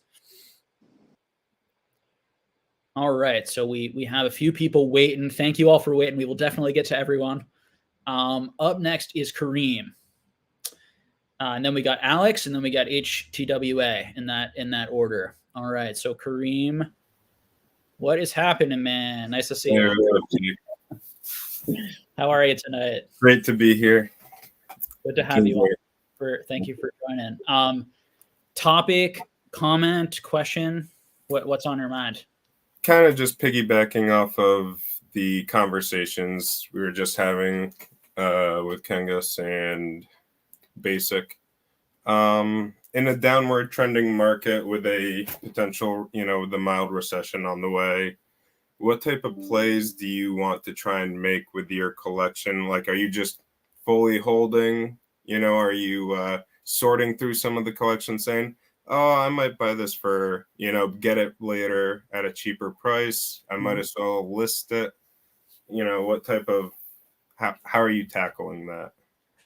So, I mean, there are a number of cards that I'm buying for $40 to $50, $100 to $200. I was buying most of them the last few months. I've slowed down now because I'm a little bit more concerned with just like the global market and just sort of what's happening. And I want to have more cash to be prepared for maybe buying some stocks, maybe real estate, even if the housing market comes down quite a bit. So just speaking about my personal situation, but these like $50, $80, $100 cards I'm buying, I wouldn't be surprised at all if Pokemon does well in the next 5 to 10 years and they're eventually $100, $200 cards. So I'm not someone who thinks that like Pokemon is doomed or is predicting that or anything like that. Yeah. But I'm not counting on that happening. Absolutely. And I'd be perfectly fine if they stayed at the price that they're at, because I'm also collecting them and I enjoy them and it's fun. And it's possible if they don't move for an extremely long time, maybe I will move some of them at a slight loss or about the same amount, and I'll buy something different, to fill out a collection. So just to give everyone a very transparent mindset. I think that if people are overly fearful right now, that means there's a lot of good opportunity. But people may not be fearful enough. That I cannot answer. With those Umbreons, the moon Umbreons. It's very difficult. Like for me, I felt very strongly during the Logan Paul boom period, right? Very strongly that people were irrationally exuberant. And it was just because of the thinking was so like, it can't, like people who had 2 months in the hobby were giving advice on how to become like a millionaire. It's just like it's just mania behavior. I mean, we're talking about just lots and lots of people listening to lots and lots of people who have not had 10, 20 years in different markets and experience. And just that alone bubble, at some point, right? That type of thing. Now, I think I think the conversation's much more reasonable now. I think you have more positive voices, more negative voices. There's some anxiety and concern about the global market that's in the Pokemon community, but people are also still really love it and are here and are buying and are engaged. Could it get worse? Absolutely. Could it stabilize? Absolutely. Could it get better? Absolutely. And some people don't love hearing what I think is the truth, which is that, because they want like, what should I do? And so my answer to that is, just as I said before, is I'm buying what I think is the best stuff slowly, patiently. And if it goes up, I'm going to wish that I had bought more. And if it goes down, I'm going to wish that I bought less. And that's what investing is. So, whenever you invest in anything in life, if it goes up, you wish you bought more. And if it goes down, you wish you bought less. And that's just a thing. So, how about yourself? What do you think? What do you, what are you doing with this time period? How do you feel things are going? So I'm primarily early EX Nintendo era, into Diamond Pearl, Heart Gold Soul Silver, Platinum. That's my type of era. I'll also have a lot of WotC, of course. Gotta have the WotC. But that's kind of the era that I really like to focus on. Any 8s I have right now, I like to collect 9s, CGC 8.5s that have potential, stuff like that. Pretty much actually upgrading or regrading an 8.5 to a potential 9. Those are the slight plays that I've been kind of making here and there. Of course, all of them are cards that I really like and I believe in long term and I want to have for myself. But any 8s or less, I'm trying to, might as well I'm just selling them and to fund other cards that I want to get now. But that's pretty much it. I like to focus in that early EX Nintendo era. I think there's a lot of potential there because of the small population. The popularity might not be there that much, but the population is super low compared to WotC. And when people think vintage, they always think WotC, and they think super high pop. You can get it whenever, but they always forget that the EX era is 2003, 2005. 2007, that's all vintage, and those have some very low pop cards that they're not maybe fully fleshed out, but they're pretty fleshed out. You can't find some of these cards in mint condition. Maybe some 9s and 8s that you'll grade, but it's tough out there. So that's kind of the area that I like to look at. Yeah, it's a very interesting math problem, right? The lower demand areas, if you think of it this way, okay. The highest demand areas, even though lots more might be graded, the price may still do better than the lower demand areas even though there's less supply. Yeah. Because it's all about a math problem of the demand relative to the supply. So hopefully people can understand that. Now, that's your upside and downside, right? You can pick a modern Charizard where there's just endless amounts, or we could pick a vintage card like an Ancient Mew where there are endless amounts, but it still sells. It still does really well to this day, even though there's always some available. Base set Charizard Unlimited, right? Versus like a really niche card like that may be a lot less. Well, certainly many less are going to go in the pop report, but there may not be enough demand to drive that up. Now, I do think that there's probably less downside on a card like that, but there may also be less liquidity. Yeah. So. But do I think that there are a lot of $40, $50 options in that generation, of reverse holos and regular holos and even some of your, lesser EXs and maybe PSA 9, CGC 8.5 or something? Absolutely. I would put those in that category of stuff that could triple or quadruple at some point in the future. But it's an unknown, so I think we're all sort of in that boat, but they're great cards. Yeah, and on auctions, I have a pile right here. We got them all right here. I'm buying everything though, but there's an example of every era that I have probably in front of me. But so absolutely, yeah.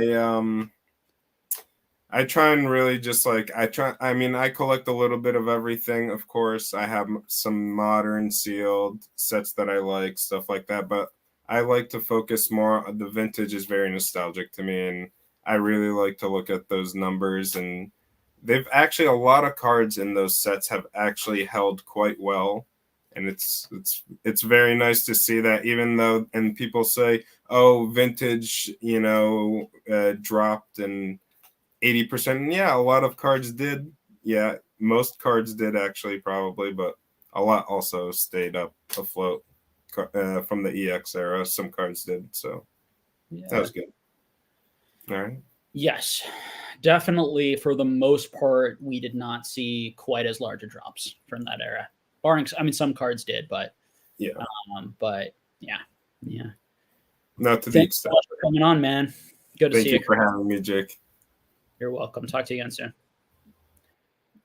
All right. So as Mason continues to post in the chat every once in a while, and for people just kind of coming in, tonight we're doing and I'm really having a blast. Hopefully you guys are too. This is going to be a recurring thing that I'm going to do every once in a while. But we're basically we're doing a call-in show. So anyone who's in chat right now, anyone who's seeing this live, feel free to click that link in the pin button, or Mason kind of is updating that. And you can join the waiting room here, and then you'll enter a queue with a few other people, and then eventually we'll get you on the stream to talk about whatever you want to talk about. All right. All right. So next up is Alex. Nostalgianomics is coming on. Hey, what's up, Alex? What's up, man? Nice to see you. Hey, I'm not going to take too much time away from everyone else. I've always wanted to ask you something, and just share as much as you feel comfortable with. But first thing I want to say is modern steel to the moon. And and Jake, no, this is an awesome idea. It's a really cool thing you're doing for the community. So keep it up, man. I wanted to ask you if you feel comfortable talking about kind of what got you to where you are, like your main like growth that you had in the beginning. Because you talk about not coming, I guess from money of yourself and not having a high salary and being able to do what you did on a regular income. And so just kind of if you'd share like kind of like your start in the hobby and kind of the best plays you made to get to where you are, and kind of what was your biggest, I guess, asset in the growth to where you became now, just being basically a regular person. Sure. So the first thing I'll say is that my dad, and I always start with this, my dad paid for my college and I had mostly scholarship for graduate school. So and I always say this to people, if I had student debt, I would not have done this. So it's something I like to start with. As far as I had different years where I made more money and then less money. So there were some years where I'll just share, where I made like 50 to 70,000 as a social worker. And then I had 1.5 years that were really bad, where I made like $26,000. And 1 year, and just to be completely transparent, 1 year I went on, it was also during the pandemic, but I lost part of my job because it was in person. All my job was in person, but part of it was in the school system, and they didn't have social workers or therapists be in the school anymore. So that was a tough time. So that's even more incredible then. Yeah. So I live so cheaply is the first thing that I will say. Like I lived at my parents' house often on, and my girlfriend and I lived at our parents' house for a whole year, 1 year. And then I lived often on, at my parents, and then renting with like one of my best friends from college. To save money, I didn't eat out very much. I just, saved every dollar that I could. I don't have kids. So, I mean, when you make $70,000 a year, you can plow, if you're really careful, $45,000 of that into Pokemon. And during that period, $45,000 is massive. It's not so massive anymore. Back then it was incredibly massive. So part of it was I was making, because I was saving so much, I was making, even at that salary, was making quite a bit over. And the Pokemon market, I mean, I was buying all these cards that went up to $500 for $15, $10, so, I mean, if you think about, that's how you get $1.5 million, $2 million, like that's how that it's just insane. And then you were basically going all in with your income at that point. All in at that point. But part of it is because I had savings and investments. I actually played poker when I was younger and made money and invested that in stock market. I also inherited money from my grandmother and inherited some stocks there too. Full transparency mode tonight. And, my dad's a financial advisor. So I've been investing since I was like 11, 12, 13, 14, and just like heavy in the stock market since I was a little kid. He's been doing it for me, teaching me, helping me along the way. So that's how I was able to grow that fund big enough, which allowed me to feel comfortable to go this heavy into this sort of stuff. And I would talk with him about it. And then I plunged an extra $80,000 in right before the boom. Because I felt during the pandemic, everyone was saying things were so negative, so bad, but prices were surging. Everyone I was talking to, there was so much more interest in the hobby. And I felt like this was my last chance to get I didn't expect it to 10x in the next 3 or 4 months after I did that, but I did think it could double or triple, and I felt it was my last time. So I bought a bunch of PSA 10 Gold Stars, a bunch of Shinings. I bought 5 to 10 copies of certain WotC first edition PSA 10s, PSA 9s, any that was available. So the 80 grand you took out of the, I guess, stock market? 80 grand I took out of the stock market. Gotcha. Yeah. And I happened to get extremely lucky, and I took it out before the stock market went down with the pandemic, and then put it into Pokemon, and then sold and took it out and put it back in. And then the stock market went way back up and recovered all of it. And that is 100% luck. Like, just insane luck. I had no idea that was yeah. I mean, the stock market. The Pokemon was not luck. The Pokemon is also me just being, I'm so engaged, and I was buying out like Dave and Adam. Like, I would go in and I would see a price move, and then I would go out and I'd buy all the retailers out because they didn't change their prices as quickly as me. So like, it would be like a $400 card I'd get for $200 on Dave and Adams, because I would go in there and like swoop it out. So I'm an obsessive person. I look at everything. I put, 4 or 5 hours a day just searching, using bots to bid on things, sniper tools, all sorts of things. And then I hit 2 collections. One $3,000 collection that I would value at the height. It was like probably a $500,000 it would have been, but now it's maybe 250, 300, and I still have most of it because it was all ungraded. I graded all of it. It was like 20 to 30 gold stars. They all got 9s and 10s, including some of the play promo ones, all Japanese. It was 150 graded cards that are including like no rarity Mewtwo, PSA 9s, like all sorts of things that it just should never have gone that cheaply. Even at that time, it was probably a $12,000 lot. And it was a lot of the things that have gone up the most. And and I got it all raw, right? And then was able to grade it myself. And then they all hit like 9s and 10s. So just an insane lot. And then I bought a base set first edition lot, similar thing, tons and tons of base set first edition, and it all graded really, really well. And I sold a lot of that. And those 2 lots helped me really speed things up. And then a lot of the other stuff was just, looking for mint stuff, grinding, getting, good lots, underpriced, grading the good ones, selling the slightly less ones, and hard work, timing, luck, all that sort of stuff. Yeah. But again, but because of my parents and the fact that I could live with them for a year, and the fact that all the timing worked out, and the fact that I had savings and some savings from my grandmother and no student loans, I was able to do it. I would not have been if I wasn't in that situation. But I did not have like $1 million or something that I plugged into Pokemon. I'm genuinely a poor social worker on my own, like 100% truly. So I think that's, you hit the nail on the head. I think it sounds crazy to say this because it's Pokemon, and of course how I am with modern and stuff. Like, I think I was just too conservative. I mean, I had the money. I was too afraid of losing where I had gotten to that point in my life already to go any harder. And so when you were putting $40,000, $50,000 in, I was putting like, 10,000 or maybe 15,000 a year. And so I think that's why I didn't hit the big money that a lot of you guys did. Is, I made a few hundred, 300,000-400,000. Everyone else made multiple million. And I think I just didn't go hard enough. I believed in it, but I didn't believe in it, I guess, enough, or I wasn't obsessed with it enough. And so, no, that makes me feel bad. I just wanted to see, I always like to know what people's stories where they got in around the same time I did that did a lot better than I did to this point. And no, it's just good to know. You went a lot harder, and you paid off.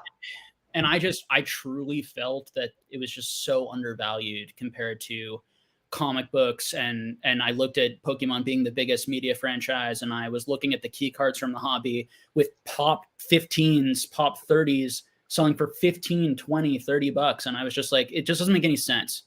So, I was comfortable with not making any money because I really freaking loved that stuff. And I would have been fine just maybe selling some of it at a slight loss or about the same. And I also felt confident in myself that I felt like yes, obviously me taking that out of the stock market, if it had never gone up, that could have compounded interest over a long period.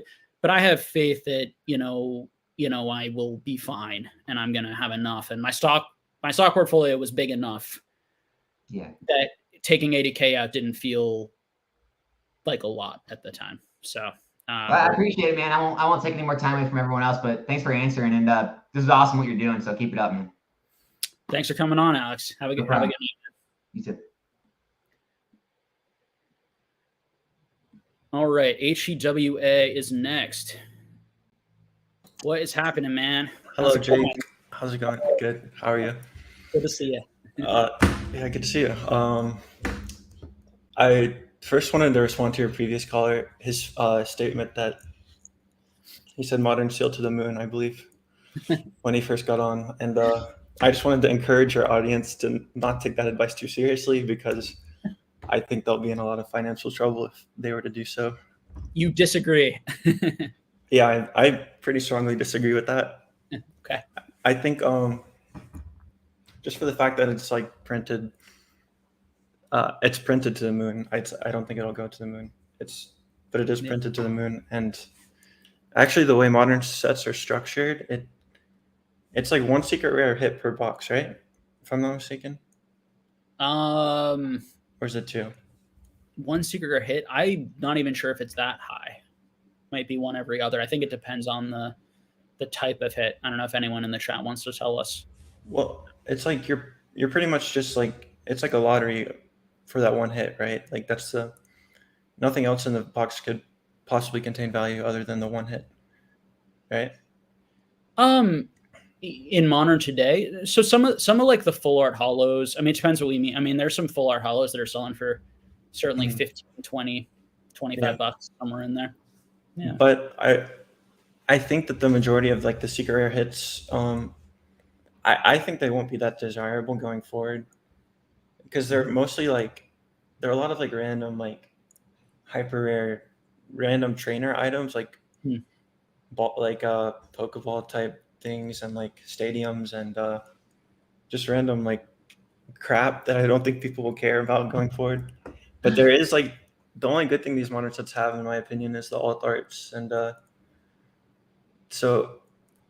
that's not like a high percentage of the hits you can get. So the expected values of these boxes will be pretty low for the rest of time. I think I don't really see them ever increasing in value that high. But and if that's the case, then I don't see how their shield investments could do very well. Yeah, I think it depends on your expectation. For me, part of it. So I think that nobody knows what's going to happen from my perspective, as I said many times. But I think if you're realistic and you think, okay, there's going to be a lot more of this set, there's going to be a lot more kept sealed, and so over time, it's something that is true, generally speaking, and is something that someone who's pro sealed product or modern sealed product will say, right, is that it's not about expected value. It's about the age, the rarity of the box, and about the fun or the experience of opening it. Like, those are some of the arguments you'll hear. And I think, personally, I think that some of those are compelling arguments or good arguments, but I also think that they're particularly compelling and good arguments if the box is actually like fairly rare or feels fairly rare or feels fairly vintage or hard to get. And there's a question of like, how much will that actually happen with this stuff? And how much more will people be willing to pay for the experiences of opening some of this product than the brand new product? Because there's always, theoretically, there's always going to be brand new product to open. So why is someone paying $300 to $500 for something, that's 4 or 5 years old when they can open the brand new thing for $100? If someone thinks it's going to go up to $300 to $500, and that did happen, right? But in my opinion, it was because of the boom and the fact that Pokemon printed a certain amount in Sun and Moon, and then there were so many more people in Pokemon all of a sudden that if Pokemon knew there'd be way many more people, they probably would have printed way more Sun and Moon to begin with, maybe.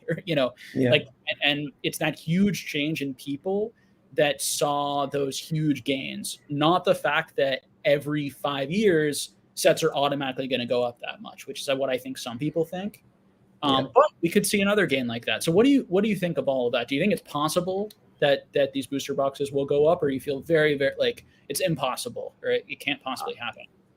Yeah, I feel like it's close to impossible for one other reason that I feel like isn't discussed enough. People often say that like these boxes will get opened and there'll be less and less of them as they stop getting printed, but it's kind of like I don't like that logic because like in 2022 it's kind of like the jig is up, so to speak, and people know that Pokemon cards can increase in value, so they're not like opening these boxes and trashing the cards like we were in 1999.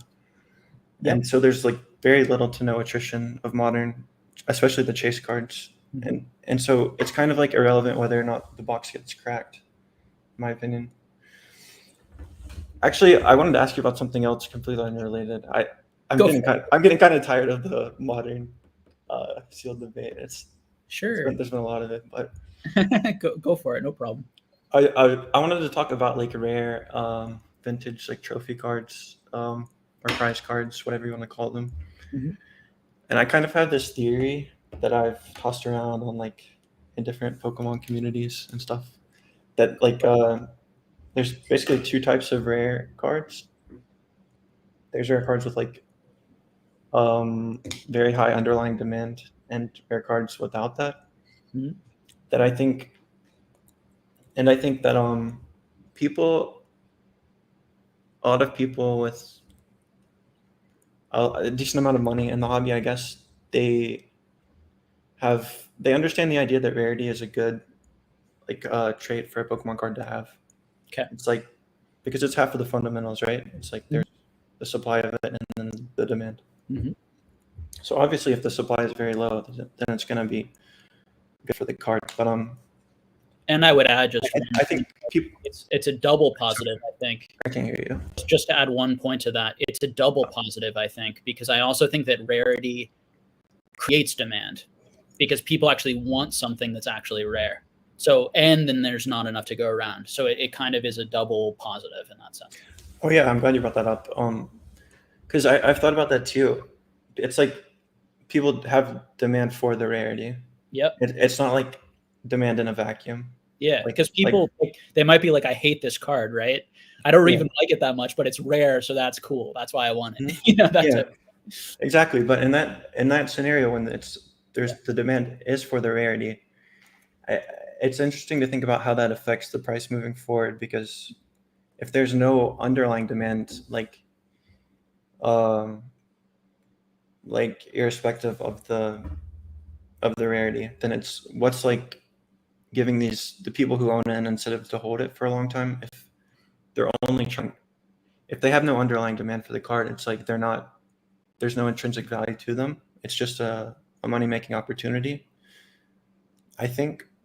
Well, I think it is an intrinsic value rarity. And I think because they just like to own something that's rare, you're saying? Yeah. They just want to own something that other people can't get and that they have the only one. Yeah. Like, right? And I think that makes sense to me on some level. Yeah, it makes sense on some level, but it's not the best. I mean, you probably want that plus.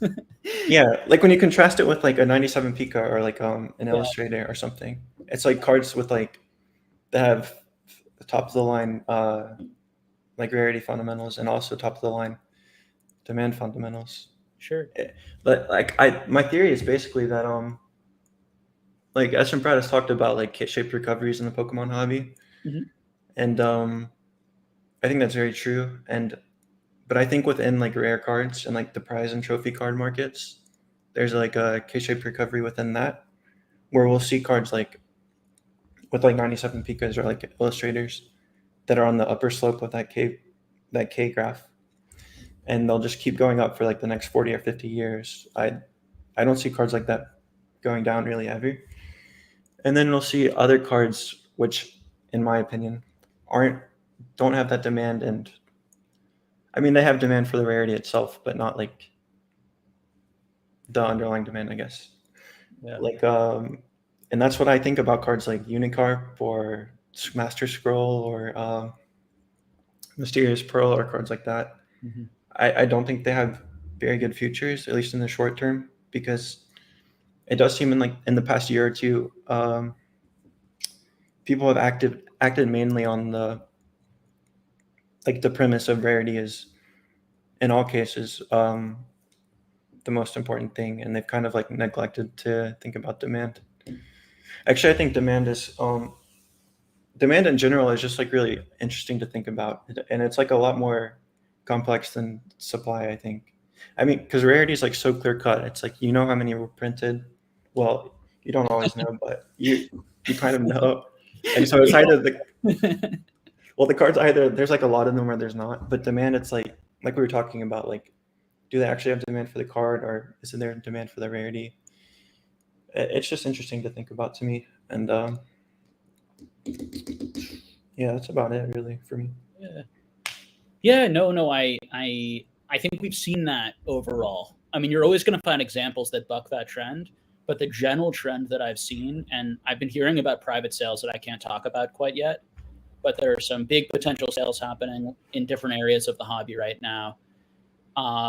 And that, if they go through, if these things happen, there's a lot of, but we're seeing that happen, at least for right now, where we're seeing some new record high prices for some of these, what I would call the cream, the top cards. And then we're seeing cards just, like the, like Mysterious Pearl,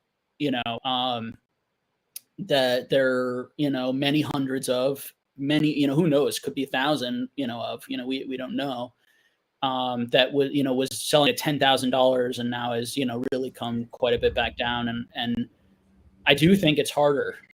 I agree with you. I think it's harder for those cards. There's a lot more copies. So it is a rarity thing also, though. There's a lot more copies, and I don't think it's as, I think what those types of cards have going for them is most people cannot afford $120,000 trophy or $150,000. Well, let me ask you about this card, 01 Tropical Wind, because that's another card that I think it does kind of match the level of rarity that some of the upper echelon of rare cards has. But the demand on that card is something I have a hard time seeing it being very good, very high.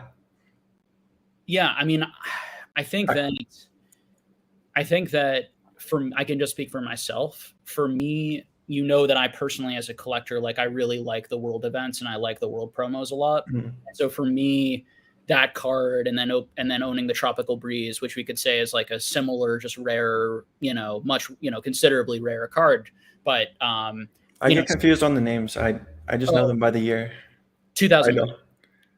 The E series one with the Gen 2 Pokemon. Yeah, the one where there's 13 maybe in English and one in Italian and one in French. I forget the exact. But and it's the card that somebody listed on Instagram last week for $130,000. That is the one. Yeah. And I don't know if it's sold or what. I found it.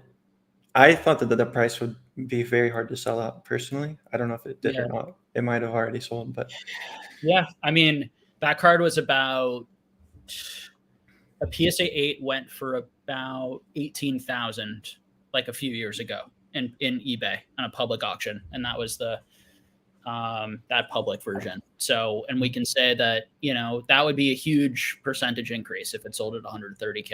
And I don't know if he's selling a 9 or an 8 or I forget what he was selling, but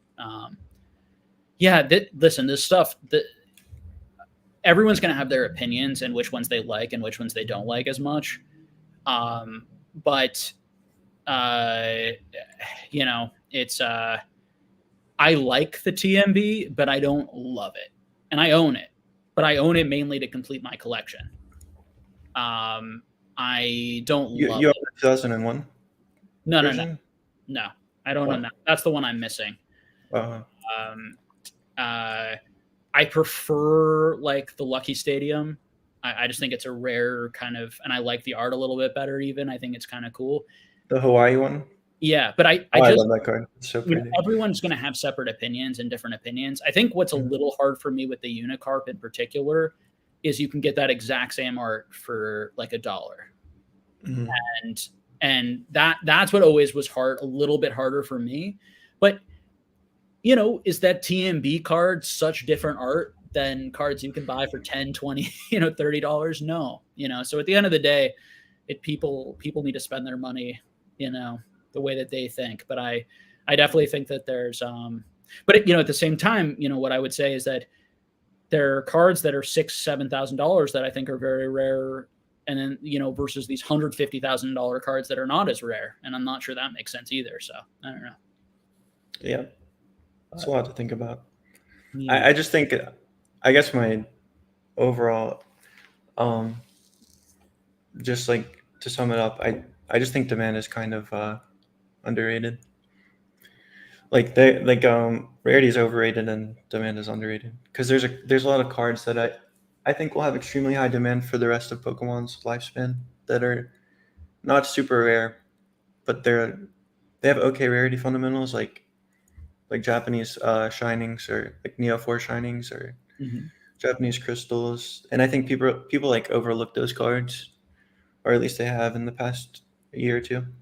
But I think demand's a little bit hard to predict. And I think that, to be completely honest, a lot of the demand around these trophy cards have also been, shaped by people's opinions, right? Like if I come out and I say a really strong opinion, people might leave here shaped a certain way. And I think there have been a lot of strong opinions shared about which ones you should like, which ones you shouldn't like. And I wouldn't say that the cards that you said, people really don't like them, or that there's no demand for them. I'm not sure I would go that far. I do think that there's some demand and people do want them.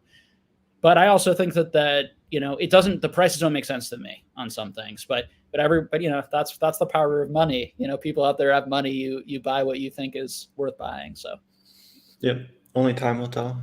Yeah, only time will tell. Well, thank you for coming on, man. Good to talk to you. Good to see you. Yeah, thanks for having me. Hope you're doing fun. Yeah, thank you. All right, talk to you later. Bye. Okay. Next up we have Map Marcus. All right. Hello, sir. How's it going? Yeah. It's going well. Thanks for coming on the stream tonight. No problem. Thanks for doing this. This is really cool. Absolutely. Figured I'd get in early before this is a trend, because I feel like it might get kind of hard to do this in the future. Seems like a good idea. Yeah, I'm gonna kind of have a question that I feel like doesn't get asked, just because like it might not be your focus, but I feel like it's kind of like an important like factor of the hobby. Is I'm still fairly new to like collecting and like buying and selling. I've been doing it for about probably a little over half a year now. I've gotten in my opinion a pretty decent collection for what I've spent. But I've mostly, the way I do it is it's like Facebook Marketplace and like Craigslist. And I understand that you do it through much more authentic means, I would say, like eBay, PWCC, all the auction stuff. My question to you is, when you do it through those websites, when you buy and sell through those websites, it's like, you sell from your house, or you go to the post office and the packages come straight to your door. When I do like Facebook and Craigslist meetups, sometimes I'm traveling like an hour out of my way to do it. I work a full-time job. I have a cat that I have to feed, chores to do. My biggest thing right now is just like, I'm not running out of time. I'm just like, I just don't have a lot of time to like sit down, catalog, put my things up on the store, and like have a social life and like work out. Like, I understand that like for you, this is much more of like how you make money. This is definitely much more of a side gig for me. Do you have any like advice on like making the time for this, or like just making it a little easier, I guess? I mean, I don't think I'm like the best person to talk to. I think that I'm very good at streamlining buying. I don't think I'm like the best selling streamliner. Gotcha. People like Rusty, Dan, Nick just do so much selling, like hundreds and hundreds of items a day, that asking them and talking to them about like, I mean, it's even little things and I know some of this stuff from my own experiences, but also just talking with people, it's like where you put your packing material. You know, True, yeah. It's having your setup ready to go for your so that you can take good pictures and that it's already set up. You don't have to set it up every time, or you have a routine where every day for an hour to 2 hours during this time period is when I'm going to list, and then I'm going to ship at this time. You know, that's what a lot of these guys do. I know Rusty's number one advice. Rusty is the man, in my opinion, in terms of selling. He sells more than any other person. It's like single person outside of the big card stores. Yeah. And his number one advice that he gives to people, he doesn't even really go into too many specifics. He just says get stuff done immediately. He basically, his advice is do it now and don't put things off. You know, obviously easier said than done, but really scheduling some time, you know, and committing to it. It's like, I want to grow this and make this a thing.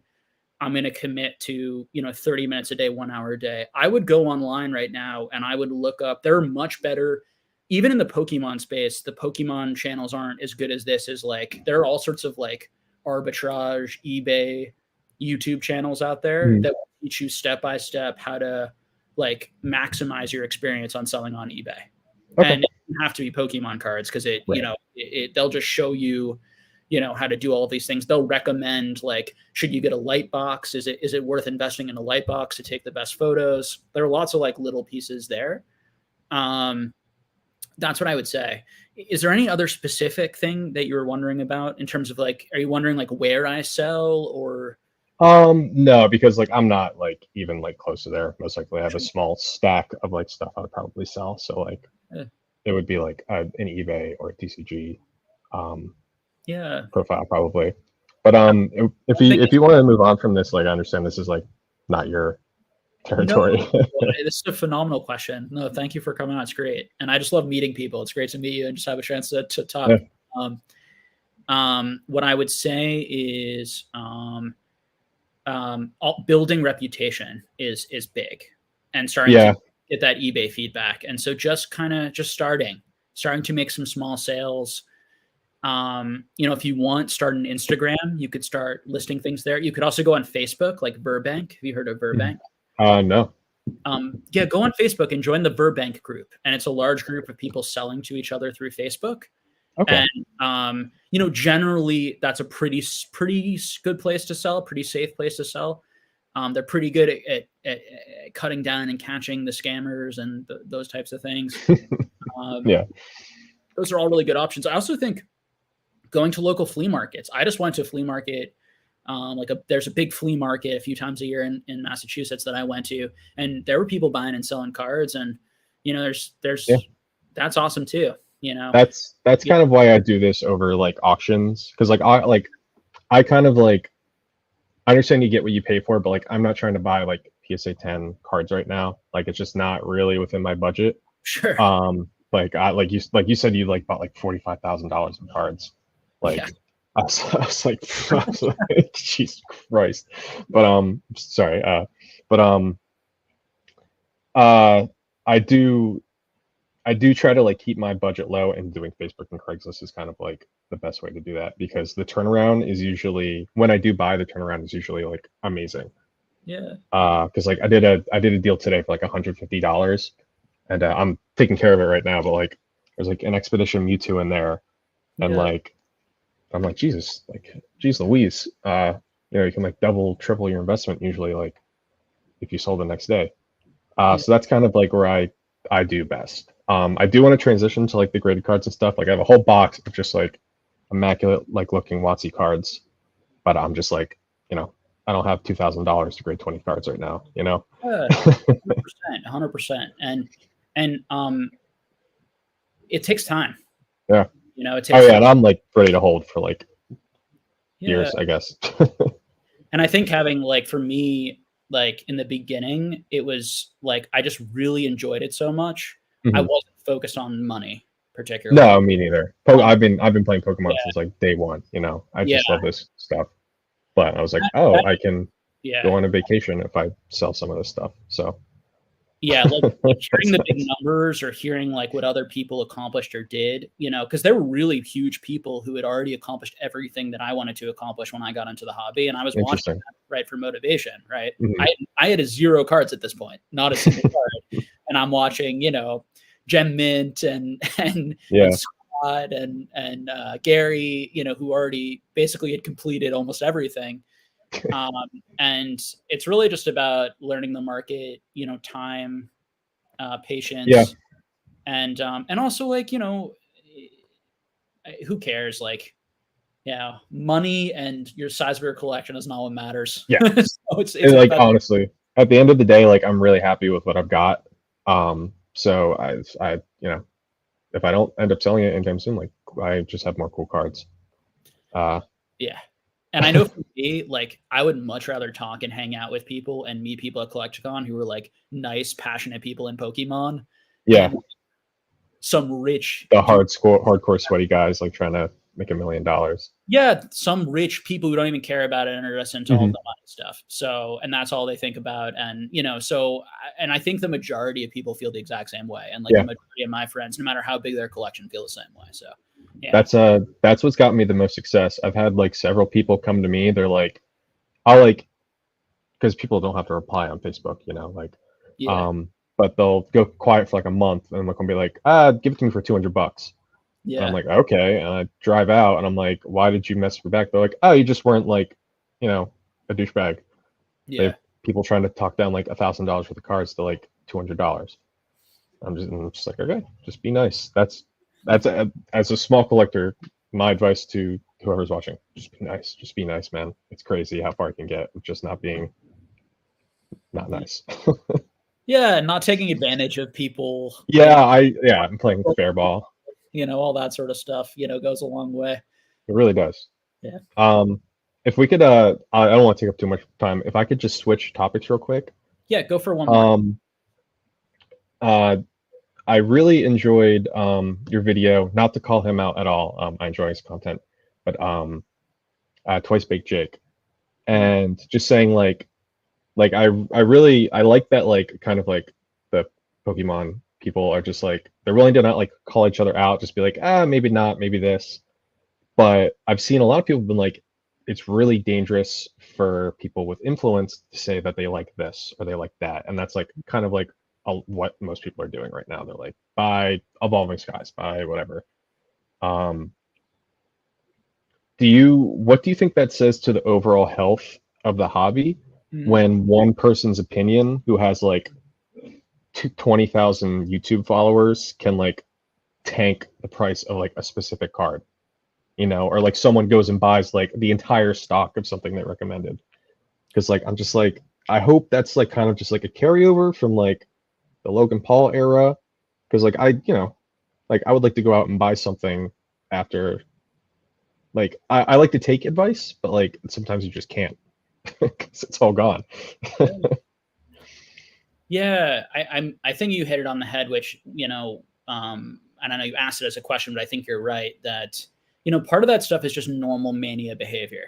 Like you just have tons of people, everyone wants to get rich, get on the next thing, get there early, and they want to look to the people who made the most money or seem to have a big collection to like teach them the secret so that they can become very wealthy too. And there's just a lot of that gold rush feeling. There's a lot of that rush feeling. And then when all those gains start to disappear, you know, so much, people chill out a little bit more. You know, I think Jake's channel is at its best when he is showing people cool stuff that they have not seen. Yeah, and I agree. Nice guy, very relatable, and clearly likes likes hit the stuff that he likes and shares it. I think I got angry at Jake a couple of times a year ago during the mania when he started telling people what to invest in directly. What to get, okay. And he was using soft language, but the end result is his videos were titled and he was saying, this is like a thing you should invest in, you'll make money on. And I got frustrated because it just felt like it was feeding into the mania, and Jake was denying that it had any impact or that his voice had any impact on the market. Like there was just that type of stuff going on. But Jake seems like a really nice guy. Yeah, Like, and that's I wasn't trying to call that into no, question not at all. And we could talk about, and seems like his heart, like he cares, and so, it's whatever. But I think why I don't care nearly as much now is just what we were saying before, which is that I just don't feel the dangers there at this point. I feel like people are a lot more calmer. Mhm. Someone gives investment, like someone comes on and says, here are the top 5 things to invest now. I don't think maybe some people get caught up, but I don't think it's happening much. And those videos are everywhere right now. I feel like I can't go on YouTube without seeing like a top 5 for June 2022. Yeah, and they don't bother me as much as they used to, because I just don't. I just think there are people are. I just don't get it's gonna. I guess it's also because at that point I felt so confidently that the market was going to implode that I literally was like, all these people who don't have this money to lose are going to lose a lot of money because these selfish people who are making all of the money. Right. And this is not Jake, but a lot of people who had really large collections who were also either selling directly to people or telling people to continue to buy were making fortunes. Just like selling at the height. The back of the brand new people. And I was like, it's going to burn all these people who could love this hobby and be here for a really long time if people just took care of them, and treated them well, and welcomed them into the space in a healthier way. So that was my battle that I felt like I was fighting a year ago or whatever. But now I'm not so concerned. And I think hobbies. I'm glad to hear that. And there's there are arguments, and there's modern versus vintage. There's debates, but I think mostly people are getting along, and things are settling down. Gotcha. Well, that's good to hear, because that was like something I was just concerned about. So I'm like, am I really gonna have to like not buy something because like someone makes a YouTube video about it? But like, it's a thing, man. I mean, it's always going to be a thing. But if you think about it, why do any of these YouTubers get sponsorships and get ads? And like they can come on, and I think it's more problematic when someone comes on and says this is an investment versus comes on and shows the card. If they show the card's probably going to go up in price because a lot of people are going to be introduced to the card all at once, particularly if the card is fairly rare and niche and people didn't know about it already. That's just going to happen. But that feels more like you're educating people, and now that more people know about it, the price goes up, versus I'm coming out there and I'm pumping this card, and then you force me pumping it into the market at the same time I'm pumping it, Gotcha.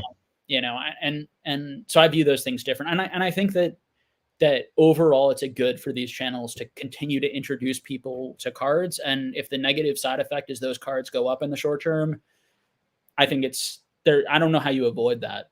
That's exactly what I was thinking. Because I was just like, so are people not allowed to have opinions at a certain subscriber count? Like, exactly. That's their whole channel, and they're making quite a bit of money. So it's like, of course, it puts pressure on them to continue. I mean, they have these incredibly successful channels. Of course, they're not going to want to stop doing what made them successful. So it's But good to meet you, man. Yeah, absolutely. Thanks for having me on. I really appreciate it. Absolutely. Thanks for coming on anytime. Have a good rest of your night. Same to you. All right. We're doing well here. So I'm going to try to go for, I think I got another 45 minutes or so in me. We have a couple people waiting. We probably have enough time for a few more people if people want to jump in line right now. Let's go to the next one here. We got Bondo Snipes coming up next. Hey, how's it going, Jake? How are you? Nice to see you. What's going on, man? Yeah, no, I was rushing home from work and I saw that you were trying to get this more straightened up. Doing the live, having people coming in. I know a couple of weeks ago on one of your lives, I was like, oh, could I ever hop on one of these? Like, that would be so cool to kind of get that going and for it to actually be happening now. It's pretty sweet. So my girlfriend is Lily. She was texting me. I was like, I hope I don't get picked next because she's just getting to my house. I don't want to be taking up too much time. Is there any way I could possibly skip and then have someone go and then come back? Yeah, that'd be great, so I could get situated and not have to worry. Super laid back, no problem. Yes, I'll be ready for the next one. Thank you. Yeah. All right, so we got Colson up next. Yo, what's up, Hey, Jake? nice to see you. How you doing? Nice to see you. I'm good. How you doing, man? Good. How are you tonight? Good. Just got off work. Target, baby. Well, thank you for Yeah. coming on. Yeah, of course. So, I had some questions about your experience, but I also just wanted to talk a bit. So, I'm 19, as you can maybe tell. I grew up with EX era, Diamond Pearl, Heart Gold, Soul Silver, and with like Logan Paul and stuff, I got back in. And that's kind of what I focused on. I was on Buyee a lot, picking up a lot of lots, and there were a lot of deals during the boom that turn around now, and it is what it is. It felt like the one safe space for me as someone with not much money in the market, and just getting into it. Yeah, exactly. So I was wondering, when I was in middle school, I was still into cards, and I have been since I was like 4 or 5. I was buying like Call of Legends packs for like $3 on Amazon, and I was buying plenty of Diamond Pearl, Gold, Soul Silver, but what I wasn't buying that cheap was EX era packs. I was buying Holland Phantoms, Dragon Frontiers, and those were like $50, $60, $70 packs then. So the main point is like the pops. If you look at the pops, obviously EX has a lot more going on than Diamond Pearl and Heart Gold, Soul Silver, whatever. How well do you think EX is fleshed out compared to Diamond Pearl, Heart Gold, Soul Silver? Yeah. So, I'm watching those pop reports like a hawk. Yeah. You probably no. I've had it for a year. I've just been tracking. Yeah, exactly. I mean, my first answer is just data. You just got to stay up on that data. Yeah. You see if I can give you anything helpful that you may not know just from looking at the data. So, also just your experience, like, how much raw mint did you see laying around? How much do you still see? Like, I know people hold huge things, huge like piles of graded cards right now from those eras, because at 50 nines you might still be breaking even. Yeah. And you're not going to bet on a 10 for those hollows. I'm going to say I've seen 60 to 70% original EX era over Diamond or Pearl in terms of just buying collections. I don't see a lot of either, so no. I mean, we're talking about, I think I spent maybe a full year just buying those two eras. It's the only thing I was buying. And I maybe bought 20 to 30 collections, like trying to buy them all the time, Yeah. But I would say 60 to 70% at least 60% was original Nintendo EX. The idea or the fear of the Level X era was always obviously like just nobody likes it. That was for a long time. But like the other fear was it's so cheap that as soon as prices go up, right? It's the classic thing. Yeah. Now there'll be incentive to grade.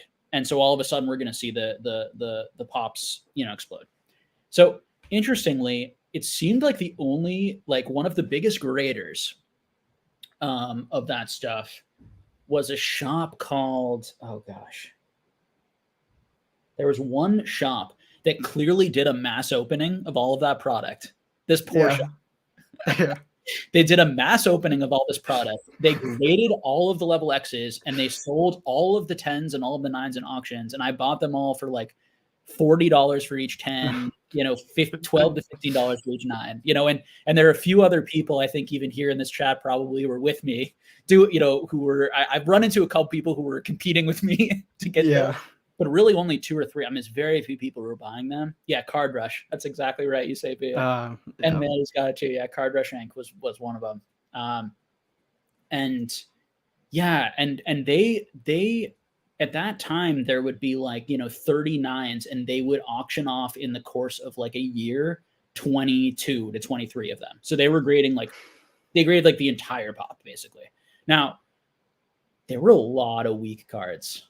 A lot of those 9s are actually like, oh yeah, and I a mean, you lot see of them those, on eBay. yeah, and a lot of those 10s are 9s or 8s. Oh So, yeah, 100%. so it's a rough era, and even like the cards that actually got really high grades are pretty rough, I think, generally speaking. You know, I've had people reach out to me over the years telling me they have it, telling me they have, you know, 30, 40, 50 mint copies, you know, or fairly mint. I believe them. And I do believe, just as you said, that there are probably some people with those stacks waiting for prices to come back down. Yeah. And we do have to think about, like, Level X has really started to really peak maybe 3-4 months after Logan Paul, you know, came back. It really didn't peak right away. Oh yeah. And because of that, we're talking about, like, it was really like January was sort of like your last month to get stuff in, you know, into February, right? So you know, before, and so how many people really realized the price movement, you know, and then we're able to get it all together and send it. Like, there might be people out there who just didn't, who to this whole time they still have it.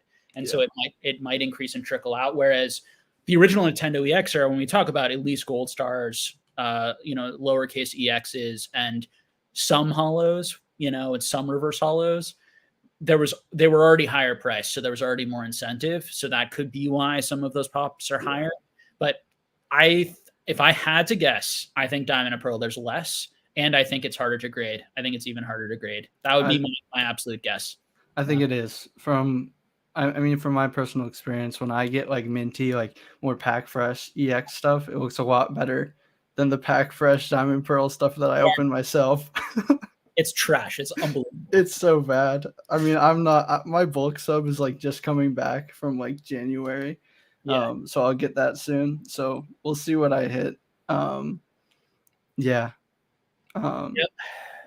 Well, thank you for having me on, man. This is really cool. Plenty of other stuff. Want to ask you at later dates. Don't want to take up too much time, but absolutely, man. No, we'll definitely do this again. And I think I'm going to probably do this as long as I think people are really enjoying it, and I'm really, really enjoying it. Like, this is my favorite stream I've done in a long time, honestly. Yeah. So, and I love the idea of just highlighting so many new voices and new people. Mm-hmm. So yeah. So hopefully this will be a thing, you know, that we can do. I also want to like start doing some games. That's my other thing. And I know we've seen some channels try that. I've been working on some games for the past couple months to figure out exactly how to do it.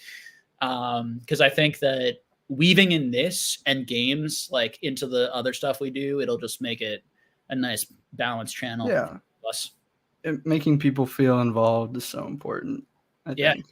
And not that you're just some guy like talking in their ear, right? Like making them feel part of it. It's so good. actually want that to be real. Yeah, exactly. Yeah. I don't want people to just feel that way. I actually want to meet people. And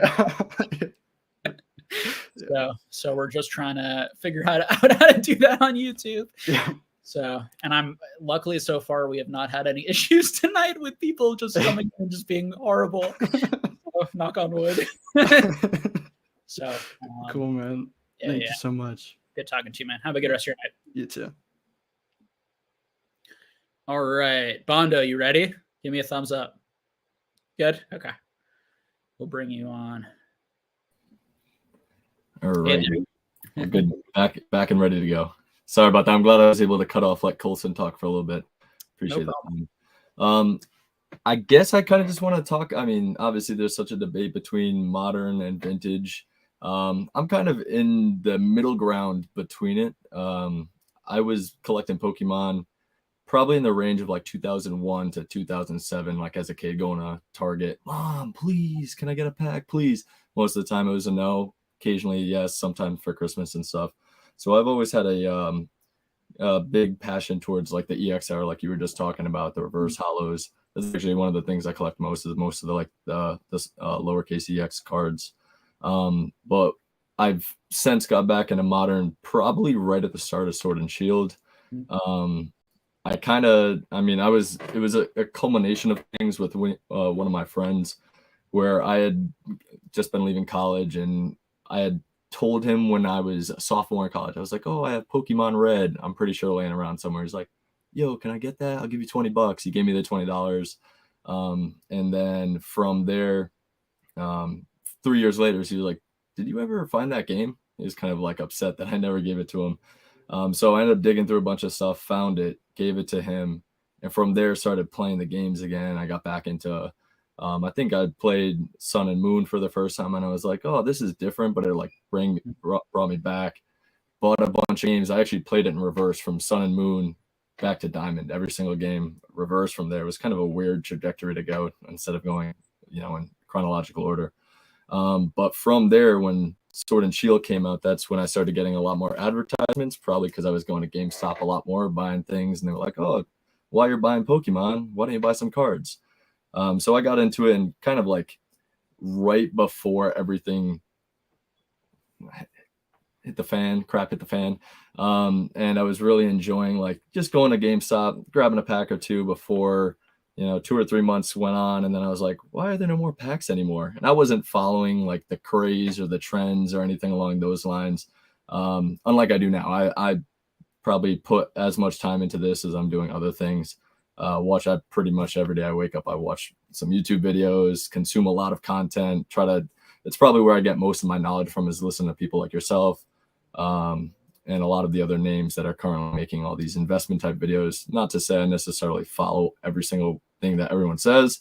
I like to kind of pick and branch off and grab a couple ideas that maybe you say or someone else says and say, I kind of agree, I kind of disagree. But overall, I do find that like just being able to, watch people who have done this for a lot longer is a very beneficial asset to have when you're trying to learn more about this. Because I know some people definitely, I don't know if they don't want to take the time to watch YouTube, or they just don't have the time to do it. And it's kind of difficult to get a grasp of how large the community is, how large the Pokemon genre has been going on for years and years. But to stop that rant and kind of bring it back, the one question that I want to bring up, and I brought it up in a few different chats, I might have put it in yours once or twice, in regarding modern investments and, what do we think? Predictability. They always like the 5 years is like your kind of sweet spot or time to kind of guess where things could go, which obviously is completely random. But one thing that I was thinking, we're just coming up on the 9th generation. It's going to be releasing at the end of this year in November, which will probably bring some more hype back in. People are going to do that, and they'll probably release a set related to a lot of the new Pokemon, new starters, and things that'll get people kind of back and forth between the game and the cards. But in 5 years, around the 30th anniversary is also going to be the time, roughly, if the Pokemon games continue their trend, will be around the 10th anniversary of Pokemon. So the 10th generation of games and Pokemon. And I mean, who knows what the Pokemon company could do. They could, bring back very popularized Pokemon in a new way that makes everyone go kind of crazy.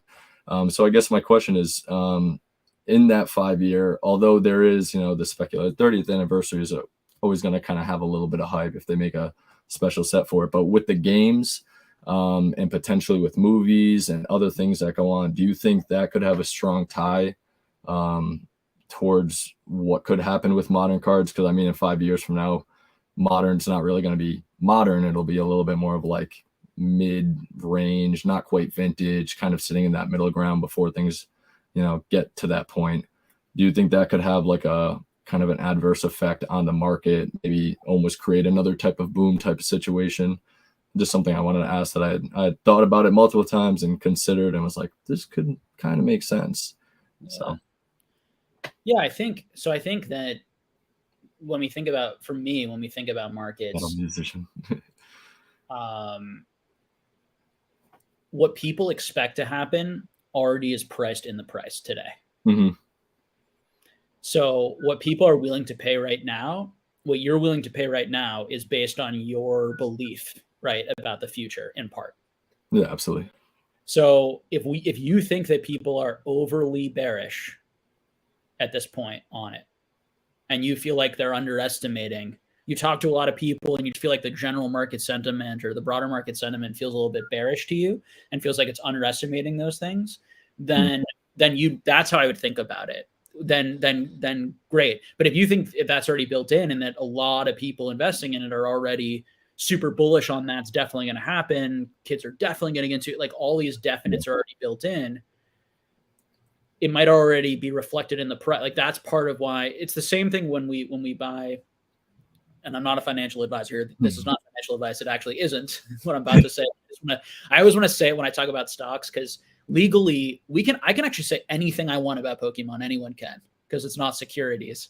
But when you talk about stocks, you have to be really careful the way that you speak, because that's actually a security and it's illegal to give financial advice about stocks. But when we talk about stocks, part of why people buy stocks like Tesla or these sort of momentum stocks is because they're pricing in an amazing future. Absolutely.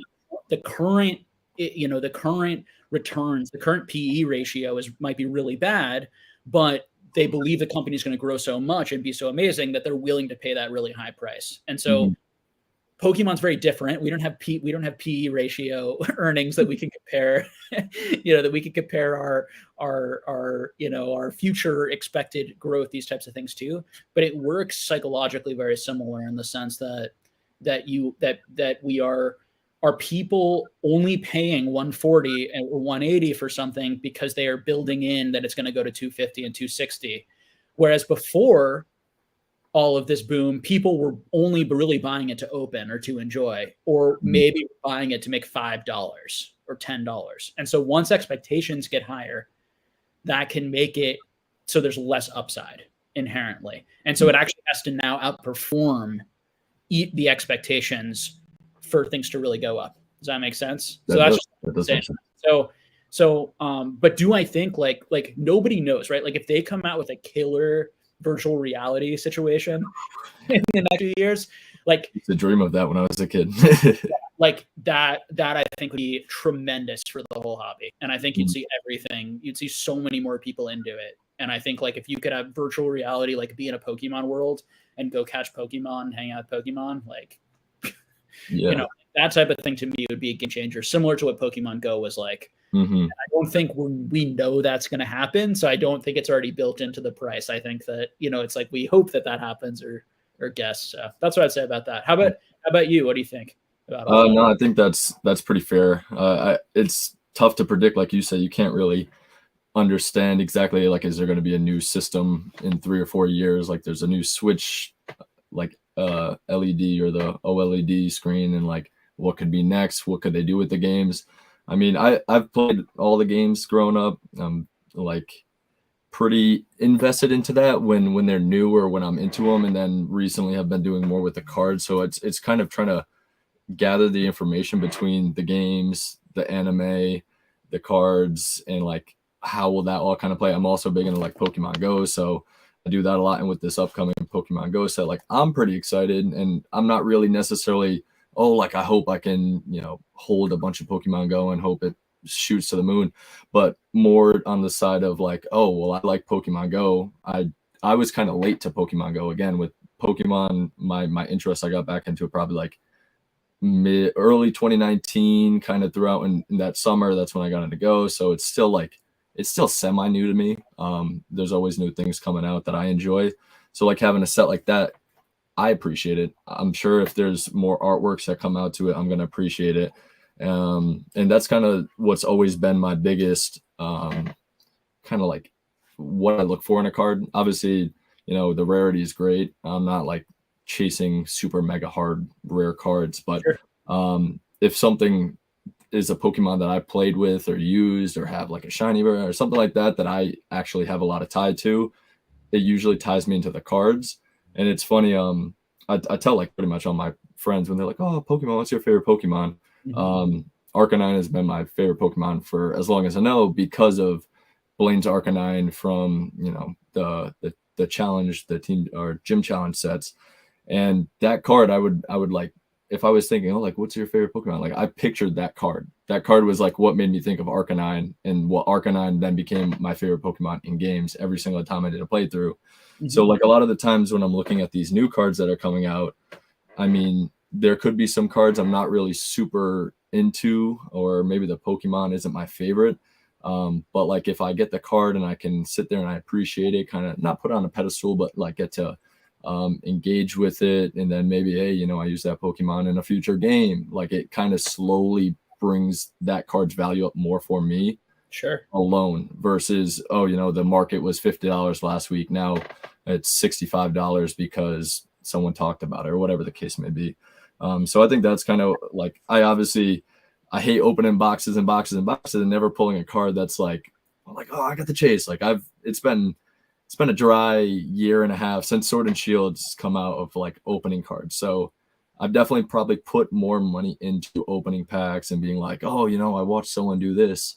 Like I got to be next. Like and I think that's one of the more difficult aspects of it's kind of like the gamble, and not an addiction, but kind of an addiction where I've had to separate or take a step back, like I'm being on Facebook and said, oh, I went to my gas station and wow, they had Brilliant Stars packs. Look what I pulled, Rainbow Charizard. And I'm like, that must be awesome. I don't really know what that feels like.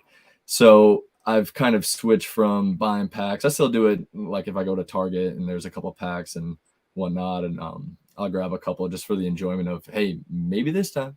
But for the most part, I've found a lot more enjoyment in like just chasing singles, finding a single that I like, saying, oh, you know, the market's $80, maybe I can get it for $70 if I like, you know, ask one person, two person, three person, the third person, like, yeah, we'll do 70.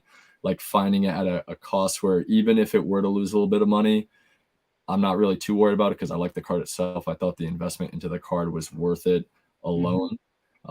So that's kind of where I've been like placing myself within Pokemon. I mean, I am the last question because I know I'm probably taking a little bit more time than it's great. Expected. But like I do want to eventually break out into maybe getting into doing YouTube videos or something. I recently started like a Twitter and a Instagram because I'm the Bondo Snipes is kind of all type. I do photography is my other thing. So in like the Discord, you probably see like a guy with a camera. That's what I'm doing as a main, and then I have a side job that I do to pretty much fund Pokemon in a way, but not fully, but to for my enjoyment. So like, crap, I kind of lost my train of thought. You're talking about social media and the social media. Yes, thank you. Kind of like getting into that. What do you say would be a best step into like getting more traction to a point where you feel comfortable making a YouTube account or kind of working to that point? Because that's kind of like the next step is, you know, Twitter and Instagram, kind of get a little traction, get some people to follow, but then getting onto like more of a widespread platform like YouTube where I don't know if I have the time and day to really make 10-minute videos, but doing something like this where if I was sitting and I'm consuming this content, almost kind of replicating it and doing something along the lines or joining in lives or vice versa, hosting lives. Like I think that's a part of YouTube that is way too underrated. If people can sit there and watch Twitch streamers play X game for 4 hours, like hearing people talk, it's maybe not as, there's not like someone getting shot and like, oh, you got the win, but like there's a lot of good information, a lot of good conversations I had from this. So I was kind of getting into this realm from, you know, a smaller side, getting into a little bit more YouTube. Yeah. I mean, I think, definitely trying to figure out like, do you want to make videos? Do you want to do lives? Like, do you want to do the 10 minutes or the lives? Yeah, I mean, I think the thing with the lives is like they won't be fun if there's no audience at all. Yeah, So, absolutely. like Watching the comments or even commenting is half the fun. We'll be there, like a bunch of us here. I'm sure we'll be there to like support you and encourage that. But you know, I think that's part of what makes those fun. You know, with figuring out like, do you want to do the videos? Do you want to do more of the Instagram format, the TikTok, the shorter videos? You know, what suits you? And I would just say get started like tomorrow, you know, like just do it. Like, I mean, my channel has been not like such low production value. And yes, it is not like some huge, usually successful monumental channel, but like we've been very successful in like But the fact that we've done this tonight is, like, in my opinion, a huge accomplishment. Yeah, Like, this is real cool. this is crazy. Like, that this is successful and it's happening and people can come in and, like, I've never seen anything like this. I was gonna say, I don't think from all the channels that I've tried to watch and subscribe to and see, like, oh, who's doing a live, they don't really have anything where it's interacting with more than like a chat, like, oh, like what questions do we have, and kind of going, but having the personal face-to-face, or even like I know you do like the office hours, like something like that is even a kind of a like a nice transition from a small text bubble and responding to a text bubble versus like, you know, face-to-face in a way. Yeah. And so I bring that up because you can have a pretty small channel like mine, right? With like, you know, just a small tight knit people who like each other and like what we're talking about a lot and are just super into it. You don't, you know, and that just takes, like, if you just start making content and just putting it out there and meeting people and talking about, you know, what you enjoy and what you like, I'm sure that would, you know, that would grow. And, you know, obviously, like, you're welcome to come on and we can help you grow the channel from here, you know, all that type of stuff, you know. I think that's part of the goal of doing this too, is to introduce more people to other people, so you can be like, oh, I like that guy's sounds interesting, smart, I want to go listen to that guy, you know. That's part of the goal.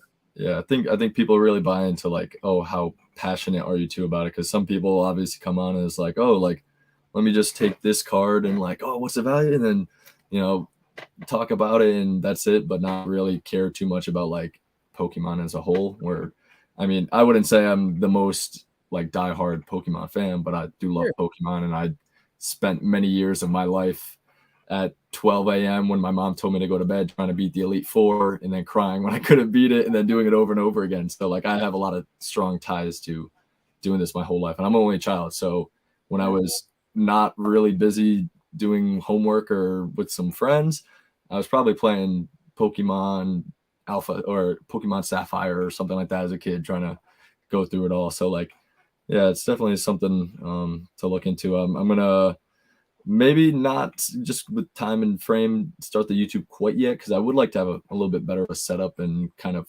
have that incorporated with time. Like, not saying like I need a giant wall of Pokemon behind me, but just not my bedroom where it's kind of tight knit quarters and not really the most like, you know, best looking background. But yeah, that's up to you. I mean, I'm sort of just start in the just start camp, but like there's going to be other people who tell you like, you know, at least get that sort of stuff. And you know. Take a couple, one step at a time. Yeah, that's exciting, man. All right, well, let us know. Keep us updated. Absolutely. Thanks for having me on. I appreciate it, and good luck to anyone else that comes back on. Thank you for coming on. So, have a good night, man. Good to see you. Take it easy. Have a good one, guys. So I think we're just gonna have one more person on tonight because it's getting a little bit late. I'm getting a little bit tired. This is something that we will do. I think consistently, at least once a month, you know, type of thing. Probably more than that, because I've had a blast as long as people really like it. It's also something that I would really encourage people to share, not to grow the channel, but to also like have voices or people with different opinions from other communities, other channels, for this to be a place where, you know, we can talk, you know, as long as these people are, you know, obviously, you know, respectful and interested in like getting along and having good debate, all that type of stuff. So our last person on tonight is going to be Retrospect. It's going to be Nick. So I'm going to bring you on. What's up, man? What's cracking? Can you hear me? Yes, good to see you. What's up, dude? How you doing? Good. How are you? Good, man. So I just want to say this is a really good idea. I'm glad that everybody's been well behaved, and yeah, it's been fun to watch. I should be doing homework right now, but I had to tap in and see what was going on. So sorry. I wanted to end things on a kind of serious note, because as you know, like I'm a pretty like financially based guy. So here is my extremely serious question for you. Oh boy. You are in a heated duel with SM Pratt. Okay. He summons a monster and you activate Trap Hole, killing this monster. His life points are left defenseless and you clap his cheeks with Flame Swordsman. Upon winning the duel, do you A, send his soul to the Shadow Realm forever, B, take his 96 Pikachu trophy, walk away with a villainous smirk on your face, but let him live to duel another day?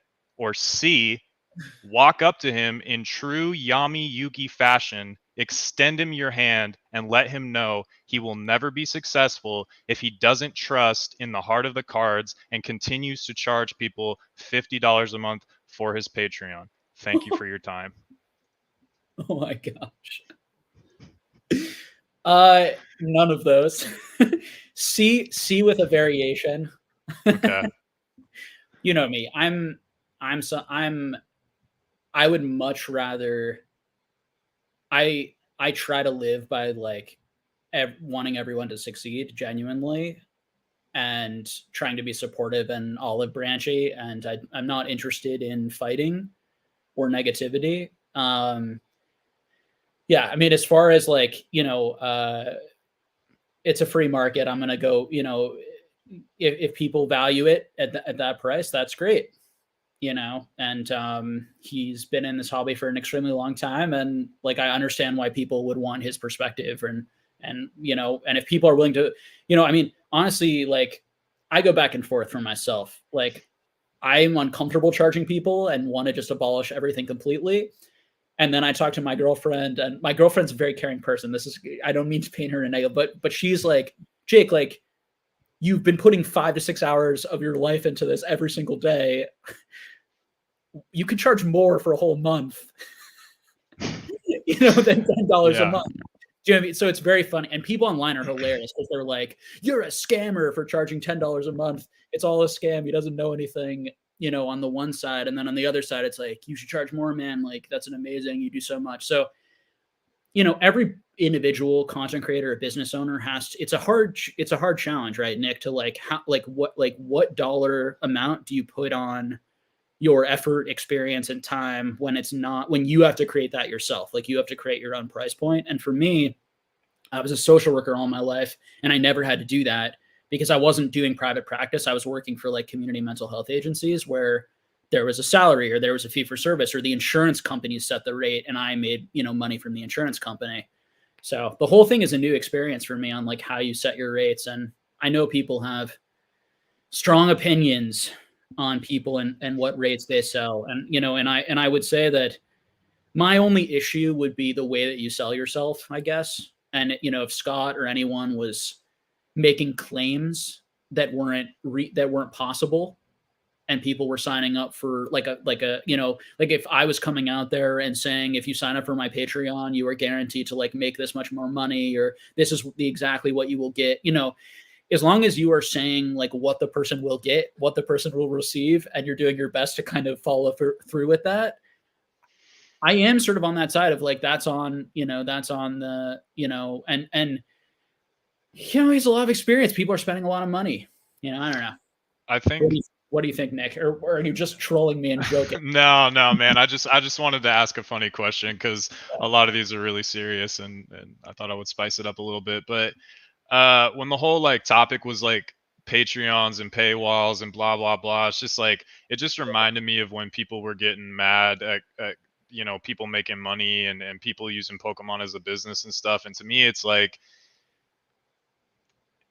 kind of like to what you said, it is how you present yourself, but it's also on the end user, right? Because like if I'm paying you $10, let's say, to like join your Patreon, and I'm going in with the intention of like, I'm paying this $10, Jake, teach me how to be like a Pokemillionaire, right? Like I also believe in personal responsibility. So like to me, you can provide people with all this information. You can explain to people like market caps on sets. You can explain to people condition rarity. You can explain why in certain sets unlimited is actually rarer than first edition and blah blah blah. Like you can do all that, but it's on the person to figure out how to apply that information as well. You know what I mean? So you've spent all this time doing all this research, tracking the market, watching prices, understanding a variety of different cards, promos, all that sort of stuff. But that at the end of the day, too, it is on the end user to take all this information that you've gathered and condensed and then be able to apply that, right, to either buy something for a fair price for their collection or spec on something. And So yeah, man, like I'm not mad at you. I think you definitely deserve to be charging, you know, $5-10, whatever, for you know, like the basic Discord access and the Patreon with the lives you do. Um, just to kind of plug the Patreon, that time you guys had Pat Flynn on, like I found that extremely, like I've been wanting to make a channel for a long time, and just kind of watching him, you know, just kind of explain his experience and just be like really, really positive and um, helpful. I found that extremely helpful. So yeah, man, I think because you care about people, like sometimes you might be like a little bit hard on yourself, and that's good, right? Like it's good to have self checks, but at the end of the day, man, like you're a smart dude. I don't think anybody's debating that. And if somebody has a problem with it, it's like, okay, well, just don't pay for it, dog. Like, you know, there's plenty of information, there's plenty of other content out there, there's plenty of other stuff you can do. Um, so yeah, man, I don't have a problem with you doing that at all. I think you deserve to get your bread, and especially for the work that you're putting in and the time you spend. So yeah, I don't see an issue with it, you know. But again, it goes back to like, how are you painting? And you're not like making guarantees, right? You're not making these like absolute guarantees or anything like that. So yeah, I don't see an issue with it personally. Yeah. I mean, my personal responsibility is that every single person who signs up for that, I mean, first of all, everyone who watches this channel or engages in the chat or everything, I try to be kind and engaging and give every single person that I interact with my time, my attention, my caring for them, trying to give them some value in some sort of way, right? But certainly if someone's paying me or engaged in that, I'm take it very seriously, you know, trying to come up with useful things, trying to do new things. You know, it's hard, right? It's always trying to come with new types of content, new types of ideas, you know, all that type of stuff. And I just so greatly appreciate everyone who, you know, finds value in it and, you know, and supports. And, you know, that's what it's about, you know. But so for other patrons or other people doing it, I think it's great for people to try things, and I think it's nasty. I think there are some really nasty people in the community, honestly, who are pretty nasty at people for trying to charge for anything in this space, and I think that it's unfortunate. You know, that they can't differentiate sort of, it's so black and white that they can't differentiate people's intentions or motives, but whatever. Part of it too is like the kinds of people that I've met in the Discord too, to me might be like one of the most valuable things, right? Like the friends you make and the kinds of people in the Discord are there for, they're the kinds of people that are willing to do the intellectual gymnastics required to have these long form in-depth conversations, and not just about Pokemon, but about like the economy, politics, philosophy, life, existentialism, whatever the case may be. And it's sometimes it's hard to find those spaces in real life. And to me, like that's valuable, right? And so like the kind of people that it attracts and the kind of people that you can meet there, that's valuable as well, you know. And you can get a lot of information from those people on a variety of different topics. And so I don't, to me, like paying, regardless of like, you know, the monthly Zooms and you know, the deep dives and all that sort of stuff, just paying to support a space that provides a platform for long, in-depth conversation, to me is valuable. Because with anything, that's usually like the top like 1% or the top 5%. It's always a niche. Everybody wants like the surface, like the digestible 5 to 10 minute videos, top 5 this, top 5 that, and that's in anything, stocks, crypto, Pokemon, whatever. But to really like find a space where you can get beneath the surface, get a deeper conversation, and like I said, meet people that are willing to do the intellectual gymnastics required to have those kinds of conversations, those spaces just don't really exist. So to me, like it's also paying to like keep that space alive, because at the end of the day, like people forget, like you're just a dude, bro. Like you got wants and needs like everybody else. Like you got to eat, you got to take care of your family, your friends, you know, your girlfriend. And if you're going to take so much of your personal time and do this research and provide value for people, it's hard. You know, like it takes a lot of energy, man, like mental, physical energy. Like it's draining. You know what I mean? Sometimes I'm up till Bai till like 4 a.m. and I'm drained the next day. You know what I mean? So it's, yeah, man. I appreciate what you do. I think you're a smart guy, and I've definitely found value and met a lot of really amazing people in the community for sure in your Discord. So I appreciate that. Well, thank you, man. Good to see ya. Good Yeah, to see you. absolutely. We'll talk Any- something serious soon. Yeah. Any last minute topics or conversations? You good there? Are you looking into, so I know you've been looking into like tobacco cards and stuff like that. Are you Mhm. looking into other TCG, CCG specs right now? As far as to like potentially like grade out a population or things that you see, and you don't have to blow up your spot, you know, if you're trying to keep it low key or anything like that. But I'm going to be grading some different animes soon. I won't say like exactly which ones, but yeah, I'm starting to go pretty heavy into some anime cards that there are some no one's graded certain cards that I will probably, I'm going to try to grade basically with PSA, that sort of thing. I'm also going to be grading some like rookie celebrity type cards from different eras. okay, So I'm gonna get into that a little bit. I think those are both plays. I like that. I see a lot of the sports guys at shows. They'll flip those celebrity cards. They'll find like on card autos. Like I remember seeing Kenny Fornos found like a Jim Carrey on card auto something. Picked it up at the card show. Graded it. Flipped it. I like that play. I like that play a lot. That's cool. Yeah, and then I've been getting into sports more.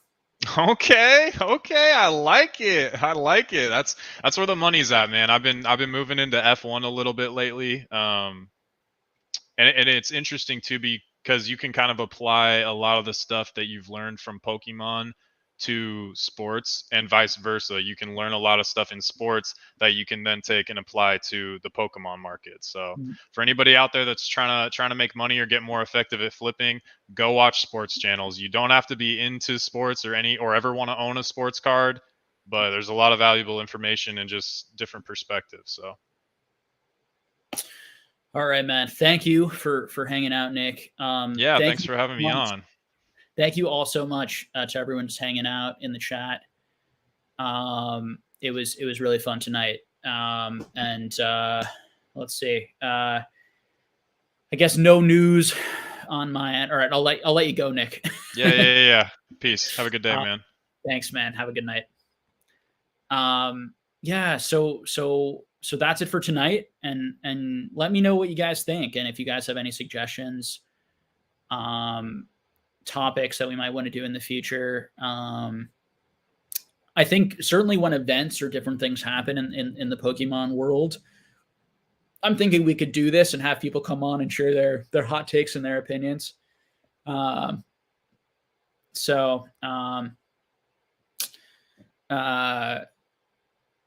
all that should be fun. But I hope everyone out there is having a good night, and that everyone takes good care. And I will see you all, I guess. Let's see. I'm probably going to do another live in a few days. This weekend, I'm trying to do more of them now. And Dan and I, for the Patreon people, Dan and I will have the date for the monthly Zoom soon and share that. All right. So everyone have a good night. Bye-bye.